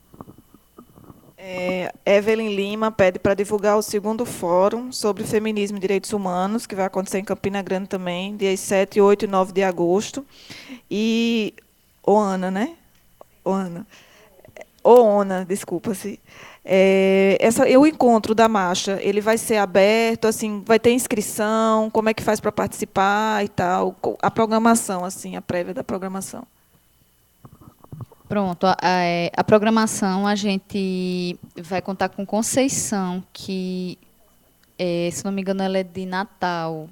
Desculpe a minha falha, porque quem fez o contato não fui eu. Acredito que vai ser a partir das 2 da tarde, no sábado, falar sobre feminismo, a história do feminismo, as pautas, a importância, e também já fazendo um link com o patriarcado, as definições, para a gente poder dominar esses conceitos que estão no nosso dia a dia, estão nos nossos debates, mas às vezes a gente ainda não tem aquele domínio, a gente meio que anda um pouco insegura, né? Então, ela vem dar fazer essa fala para a gente. No domingo de manhã, a gente vai fala sobre a história da Marcha Mundial de Mulheres no Brasil e na Paraíba. E a gente vai ter um momento em que as mulheres vão se dividir em grupos para aprofundarem os debates. Então, vão ser vários eixos debatidos. Estatuto do Nascituro, aí cada eixo desse vai ter uma pessoa para facilitar. Estatuto do Nascituro, patriarcado, questão de autonomia financeira das mulheres, entre outros. Então, assim, vai ser bem diversificado, o encontro é aberto. Bom, a gente ainda não definiu, até agora nas reuniões a gente não colocou essa questão de inscrição, mas eu acho que, pelo menos lá na hora, vai ter um credenciamento para a gente saber quantas estão participando, né? Mas, assim, inscrição prévia, a gente não mencionou ainda, caso tenha, a gente divulga, mas acredito que não.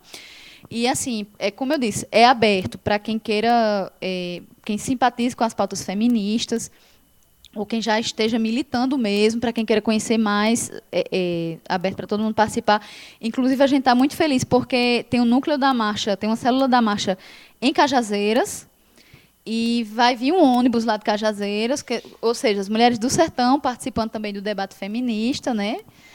E aí, muito importante, justamente, Cajazeiras, eu acho que no ônibus também viram meninas de Patos, enfim, vai sair pegando na Paraíba inteira. Então, participem, que vai ser muito bom. Assim, acho que essa semana inteira, do dia 1º ao dia 4, vai ser bem movimentada para os movimentos feministas, né? E a gente aproveita e convida você também, para você puder. Eu sei que advogado é bastante ocupado, mas dia 1º e dia 2 para participar da formação da Marcha das Vadias também com Lola e com a Frente Feminista do Levante, enfim. A questão de criminalizar a mulher que não vai não, que aborta também, porque o aborto ele é legalizado em casos de risco de vida da mãe, e estupro, né? E agora no caso de anencefalo também, né? Que o STF também tornou legal, mas que ainda as mulheres que estão grávidas de anencefalo ainda encontram dificuldades para poder fazer o aborto. Parece que às vezes precisa recorrer ao judiciário e tal. Mas ainda é uma prática criminalizada. A gente vê por essa questão do nascituro aí. E aí um menino ele faz um comentário aqui que a mãe dele fez aborto e tal, nem por isso ela pode ser chamada de criminosa. E essa é uma palavra que ainda é muito referida, ainda é muito falada em relação às mulheres que fazem aborto, né, que são criminosas, são pecadoras, são blasfemas, enfim, são vários adjetivos bem pesados assim, né? E no caso, alguns dias atrás a gente participou também de um debate na Rádio Tabajara que foi junto com uma representante religiosa da Assembleia de Deus, que é uma das vertentes dos evangélicos mais fervorosos, né? E, ao tempo todo, ela falava essa questão da criminalidade, de criminalizar, que é crime, que é isso, e carrega toda essa culpa. E, alguns anos atrás, acho que vocês se recordam, acho que no máximo 1, 2 anos, teve uma menina que ela abortou em Campina Grande, e ela, como é que se diz? Acho que ela não abortou, ela teve o bebê sozinha e tal, uma coisa nesse sentido, não me recordo, e ela procurou apoio no hospital de Campina Grande. E, chegando lá, ela foi imediatamente para a cadeia. Isso criou até uma repercussão. Vera, da Marcha, colocou isso nas redes sociais, colocou isso nos e-mails, que o Facebook, na época, não era tão assim divulgado. E, no entanto, houve uma mobilização, ela foi solta, né? Ela foi sangrando para a cadeia, enfim, e ela só foi solta porque houve essa mobilização e também porque ela estava com febre, porque ela estava ficando com infecção, né? Estava infeccionada porque ela não teve nenhum asseio, ela não teve nenhum cuidado. E eu acho assim, uma das palavras que a gente escuta muito é essa questão de criminosa, da mulher ser criminosa, e é algo que a gente precisa ter muito cuidado, e como o Socorro Borges falou, de você ter a sensibilização, porque a primeira porta de entrada da mulher que aborta é a saúde, são os hospitais, né? E aquela que faz o aborto clandestino, que é cerca de 1 milhão ou mais, que esse dado é de 2005, que a Eduarda falou, com certeza esse número já deve ter aumentado mais de 1 milhão, ela vai lá e morre. E isso não é falado, né, de forma alguma. Até aquela própria mulher que engravida, ela tem todos os riscos de uma gravidez, como uma pressão alta e tantas outras coisas que ela pode acontecer. E essa criminalização da mulher e a própria criminalização do aborto, na verdade, é uma criminalização da mulher, né, em si. E o aborto ele é uma coisa tão hipócrita, a sociedade é tão hipócrita como as religiões em si, porque é uma coisa que acontece. É uma realidade brasileira, né, uma realidade mundial, mas trazendo aqui para o Brasil é uma realidade, e, no entanto, de maneira hipócrita, isso é escanteado, né? Como a própria igreja ela se nega a falar, ela tapa o sol com a peneira na questão da pedofilia, que agora o Papa Francisco ele editou uma lei que proíbe a pedofilia, tornou crime dentro da igreja, enfim, tentando fazer essas medidas paliativas, mas, no entanto, não pune os padres, não os tira do sacerdócio, e o próprio aborto em si, até um filme de muito tempo atrás, que me veio na memória agora, Agnes de Deus, ele mostra isso, né? Era um filme polêmico dos anos 80, e ele mostra uma noviça, e ele é do subjetivo que ele mostra ela fazendo um aborto dentro de um convento, né? E tem outros filmes também que trazem essa temática, que é interessante até para a gente utilizar a informação, para a gente estar discutindo, que é Em Nome de Deus, que conta a história de 3 meninas na Irlanda, enfim. Eu acho que é um dos temas, e o aborto, como a gente tinha conversado aqui no começo, é um tremendo desafio para a gente, né, para nós, do movimento feminista, que a gente tem que estar atento. Chegaram algumas perguntas aqui. Quais serão, de Renan Ebert, quais serão as formas de aborto se o mesmo for legalizado? Bom, não, porque assim, eu acho que está havendo uma dúvida, porque o primeiro texto do Estatuto do Nascituro, ele eliminava o aborto legal, ou de forma direta, ou de forma, assim, por uma interpretação mais, sei lá, transversal, não sei qual é a palavra, mas, enfim, eliminaria. É tanto que o texto agora atual, ele ressaltou que o seguinte, estão mantidas as formas de aborto previstas no artigo, se não me engano, 128 do Código Penal, que é o aborto humanitário, no caso de risco de vida para a mãe, e o aborto no caso de estupro. Então, estão mantidos. Agora, por exemplo, um avanço que foi conseguido, que foi com a decisão do STF sobre os anencéfalos, voltaria atrás. Na minha interpretação, acho que na interpretação da maioria das pessoas. Por quê? Porque isso foi uma decisão que o STF fez uma interpretação do Código Penal. Com essa nova lei, tem uma cláusula que diz o seguinte, que o nascituro não seria objeto de preconceito, tratamento diferenciado e tal, em razão, aí diz, de sexo, raça, tal, nem de sua viabilidade. É um termo assim, de deficiência ou de sua viabilidade. É um termo mais ou menos assim. Está até no texto, é bem pequeno, até a nova lei tem 14 artigos, mas isso aí elimina a questão do aborto de anencéfalo, que hoje é legalizado. Então, olha o primeiro passo atrás. Tem uma outra questão que geraria um problema enorme de interpretação, que é o seguinte, apesar de ser mantida a questão do aborto legal lá do 128 do Código Penal, que é no caso de estupro ou de risco de vida para a mãe, tem foi mantido um artigo, eu acho que foi o 12, que diz o seguinte, que o nascituro não será vítima de nenhum ato em razão de nenhuma ação, de nenhuma ofensa, em razão de ato praticado por nenhum dos seus genitores. Ele manteve esse artigo. Tem a ressalva? Tem. Ele não está eliminando o aborto legal. Mas entenda o que significa manter esse artigo. Assim, qual foi a necessidade, Então, está gerando dentro da lei um problema muito grande de interpretação. E outra questão também é que, no caso, eu entendo, né, isso é uma interpretação bem minha, que no caso do risco de vida para a mãe, como é que se definiria a partir do momento que o nascituro é uma pessoa e que ele tem o direito à saúde, à vida e tal, igual ao da gestante? É igual ao de uma pessoa. Então, eu entendo que a interpretação do risco de vida para a mãe, a necessidade que ela teria de algum tratamento médico, enfim, seria bem mais restrita em razão desse estatuto. Então, por exemplo, se hoje muitos procedimentos médicos, o médico tem a liberdade de dizer, olha, isso aqui é melhor para a sua saúde, praticar o aborto, pense na maternidade futuramente, mas vamos tratar, enfim, esse caso específico que você tem. Eu acredito que isso seria bem reduzido, seriam possibilidades bem reduzidas. Posso estar enganada, mas assim, só o que me leva a interpretar é dessa maneira. Chegou mais uma pergunta aqui, de Júlia de Arruda Rodrigues, da Marcha das Vadias, lá de Campina Grande. Em hipótese alguma, o Estatuto não poderá mais ser votado segundo o texto original? Não, é possível. É possível, sim, porque é o seguinte, os projetos de lei tramitam nas comissões parlamentares e cada comissão é soberana.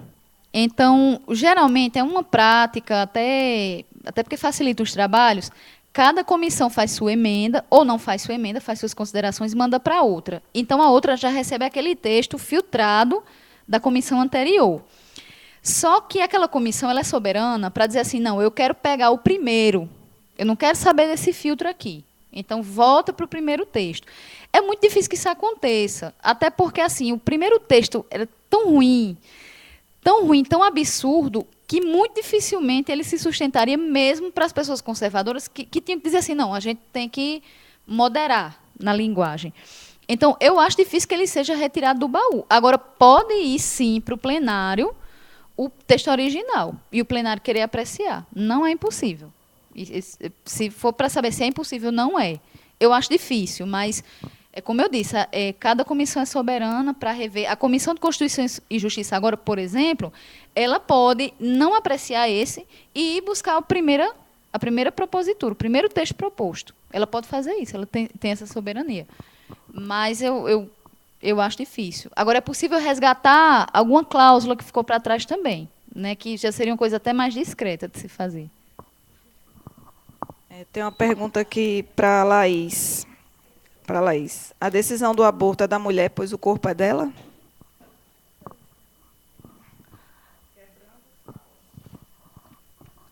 Com certeza. Com certeza.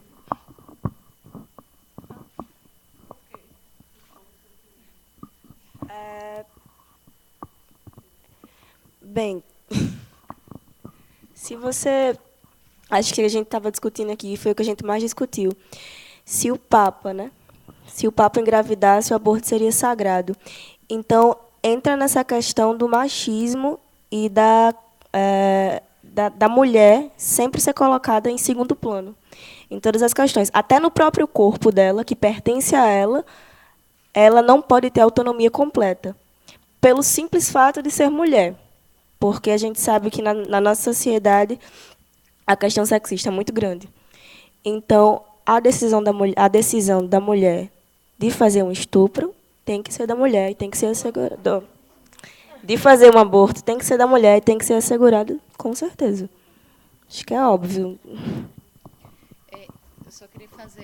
Eu só queria fazer uma complementação da fala de Laís, porque assim, algumas pessoas não, quando a gente diz assim, o corpo é nosso, o corpo é da mulher, mas que as pessoas entendam que quando a gente diz o corpo é nosso, não é um patrimônio.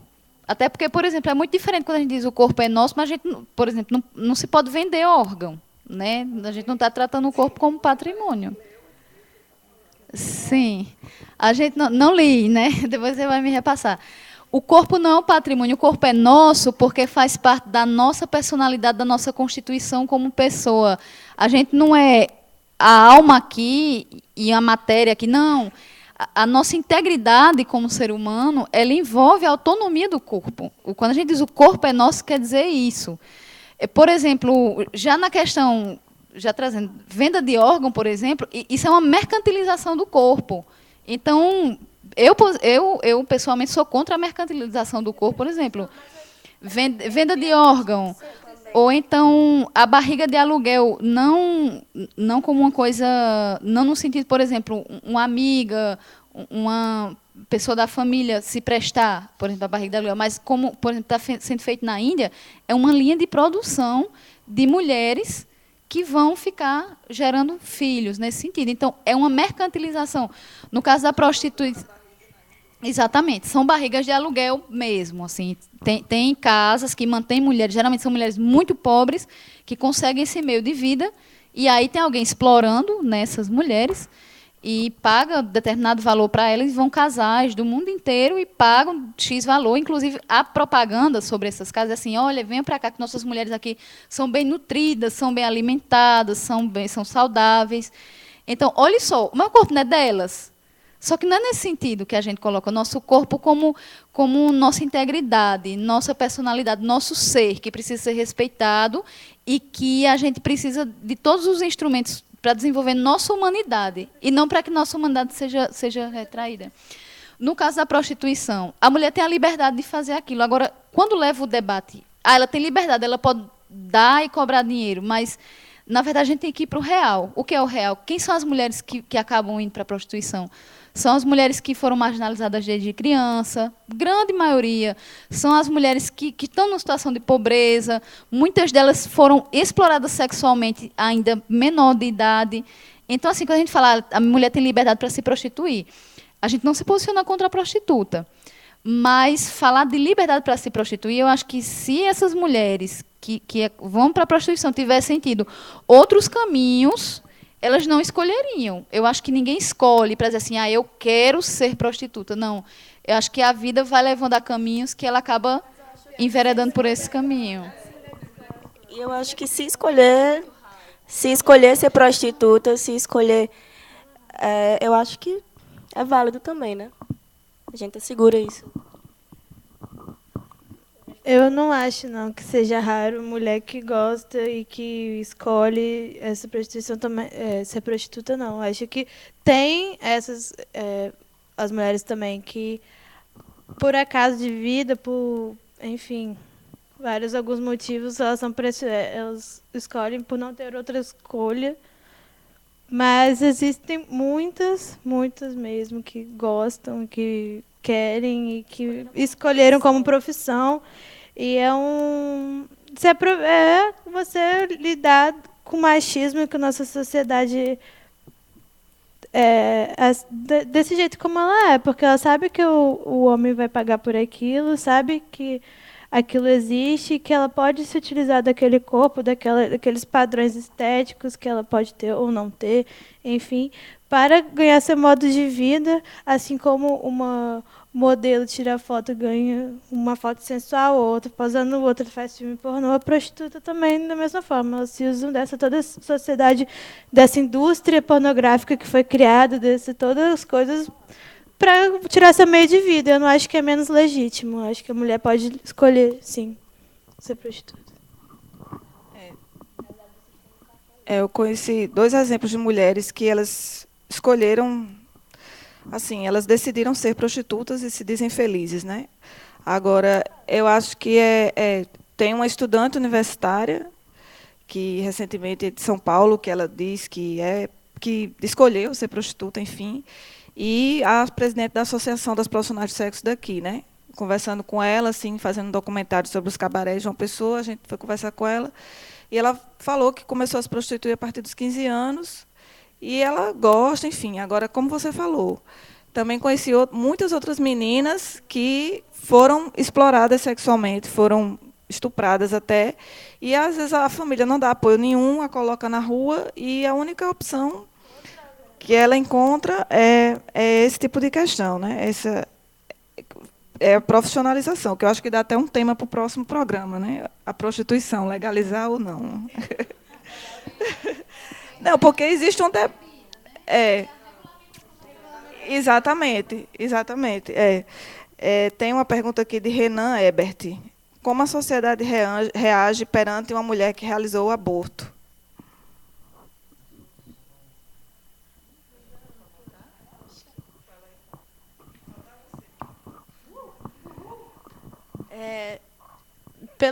A grande maioria age como se a mulher realmente fosse uma, assim, criminosa, né? E até que eu falei, nos hospitais, até mulheres que sofrem abortos espontâneos são muito maltratadas e o pessoal fala, você gostou na hora de fazer. Então, realmente, hoje o aborto é uma questão, um tabu, quase. E as mulheres são vistas como criminalizadas, como criminosas, e a gente que procura descriminalizar é visto também como suas abortistas, assassinas, né? Como se a gente quisesse mesmo engravidar e assassinar o bebê, sabe? É uma coisa meio maniqueísta. Então, realmente, eu acho que é um consenso. As mulheres que abortam são muito mal vistas pela sociedade. Eu me lembrei agora de uma pesquisa que um colega meu estava falando que foi realizado numa sala de aula, para a gente ver essa questão como é bem complicada. Foi perguntado para todas as mulheres o que elas achavam pior assim, de um crime uma mulher praticar. Aliás, para as pessoas na sala de aula, a maioria das mulheres respondeu aborto. E quando foi perguntado quem já tinha feito aborto, uma boa parte, inclusive das que comentaram, tinha feito. Só que dizia assim, que o caso delas era diferente. Assim, veja só, a posição que a gente tem, essa questão da visão da sociedade. Às vezes falta até uma questão de alteridade.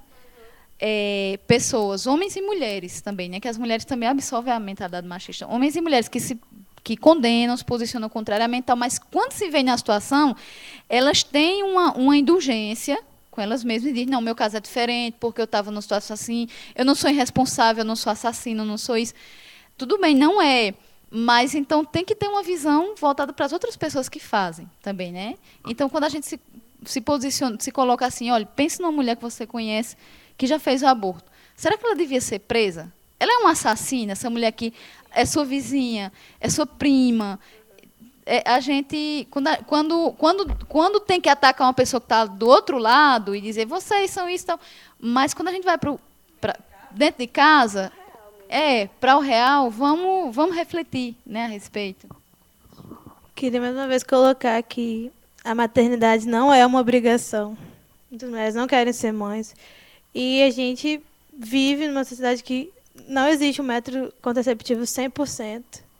Então, você colocando, criminalizando o aborto, você coloca a mulher na obrigação da maternidade. Isso não pode ser obrigação, isso tem que ser um direito nosso. Uma escolha, né? Davi pergunta aqui se teria sentido a legalização do aborto sem a gratuidade do mesmo e a mulher pobre da periferia. Eu acho que ele quer colocar assim, né?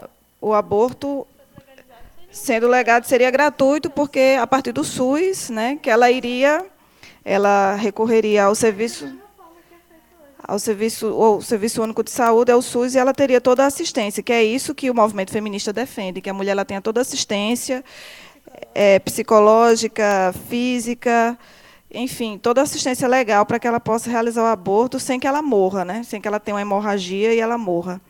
Bom, gente, já são 10h21. A gente rendeu bastante, acho que a gente teria muito mais coisa aqui para conversar. Eu acho que o tema da prostituição, das profissionais de sexo, acho que é um tema interessante, né? Enfim, fica aqui a sugestão. Podia até chamar a que você falou, representante, né? A presidente da Associação das Profissionais de Sexo, Lusa. E, enfim, a gente agradece ao Coletivo Mundo pelo espaço, pela divulgação, pelo tema bastante polêmico e muito instigante discutir essa questão do aborto, e a partir desse debate a gente poder conseguir reunir forças e tentar conscientizar as pessoas para que o Estatuto Nascituro ele seja barrado no Congresso, porque é uma violação para as mulheres, mais uma vez, e uma violação dos nossos direitos que estão sendo ameaçados, direitos sexuais e reprodutivos das mulheres.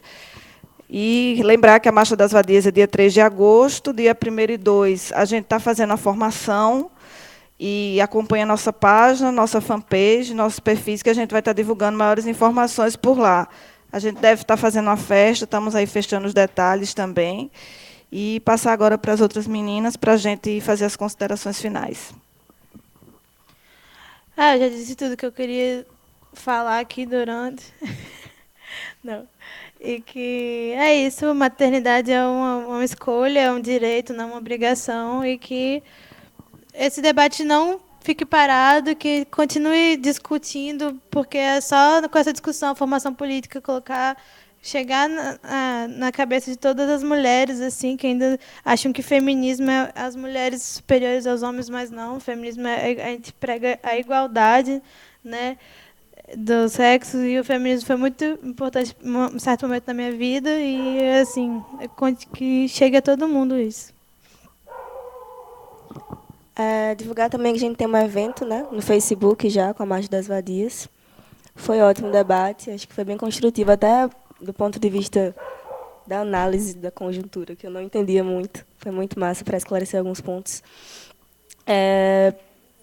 Acho que tem que legalizar, sim, o aborto contra o Estatuto Nascituro, e é isso aí, vamos lá. Eu quero agradecer aqui, em nome da Marcha Mundial de Mulheres, ao convite, né, daqui do Coletivo Mundo e da Pós-TV. E assim, dizer que foi muito gratificante, é muito bom a gente estar ventilando essa pauta do Estatuto Nascituro, e é bom que ganhe as ruas, ganhe mais espaço, né? A gente teve tantas manifestações, tantas pautas, tantas coisas foram levadas a essas manifestações no país, e a gente lamenta que, às vezes, não havia uma maturidade do debate, ou então das pessoas, no debate, para essas pautas de relevância terem ganho. Nossa, quanto espaço de visibilidade teriam sido esses atos, né? Infelizmente, por causa, talvez, assim, de tão espontâneos, algumas pautas importantes ficaram sem vir tanto à tona, né? Mas aí a gente luta para dar visibilidade, para trazer à rua, né? A coisa mais iminente agora realmente é o Estatuto do Nascituro. No momento em que a gente vê que o CRM já se posicionou favoravelmente à legalização do aborto, agora o Conselho Federal... o CFM, o Conselho Federal de Medicina, o Conselho Federal de Psicologia se colocou também agora, recentemente, favorável à legalização do aborto. Acho que entre profissionais de saúde, que debatem saúde de forma profunda, isso é muito tranquilo, né? E a gente encontra mesmo uma trava, mais nos setores religiosos. Não que a religião seja... As pessoas vivenciarem sua religiosidade seja algo ruim. É ruim quando a religião está tentando aparelhar o Estado, que a gente está acontecendo, não por religiosos, mas por pessoas religiosas que querem aparelhar o Estado. Fundamentalistas, exatamente. Então, às vezes as pessoas, católicos, evangélicos, enfim, acham que os movimentos, no caso, o movimento feminista, se posiciona contra a religião. E não é dessa maneira. É importante a gente esclarecer isso, porque, inclusive, tem um grupo chamado Católicas pelo Direito de Decidir, né, que assume as pautas feministas e tem sua fé muito, muito bem resolvida. Né? Isso é muito bom, até para não amedrontar as pessoas, né, achando que todo mundo está querendo queimar as igrejas, e não é isso. Né? Acho que a vivência da religião é algo muito importante na formação também das pessoas. E que a gente possa expandir esse debate bastante e realmente assim, trazer à tona, botar a sociedade cara a cara com esse problema realmente, não ficar botando para debaixo do tapete como sempre faz. Né? Inclusive, espera um momento de eleição, porque se o presidente, no caso Dilma, quando era candidata, ela não pôde falar em aborto. Então, espera o momento da eleição para dar uma congelada e até retroagir. E esse eu estou vendo que é mais um desses momentos. A eleição é no ano que vem, então essa pauta é muito espinhosa. Né? Então, cabe à população lutar por ela. Eu queria agradecer, em nome da Frente Feminista do Movimento Levante, agradecer ao Coletivo Mundo para vir aqui para o Pós TV, que traz temas tão importantes para a discussão, importantes para a sociedade.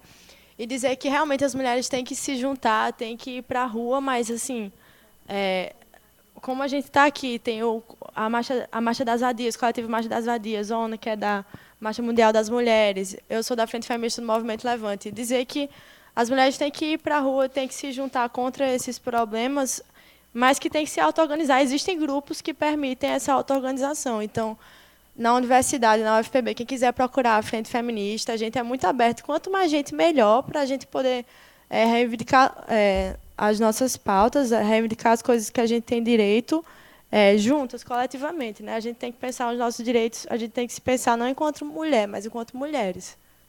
É isso. E quinta-feira, última coisa, a gente vai rolar mais uma gravação para a TV UFPB, falando sobre também o Estatuto do Nascituro. Né? E sábado na Tabajara.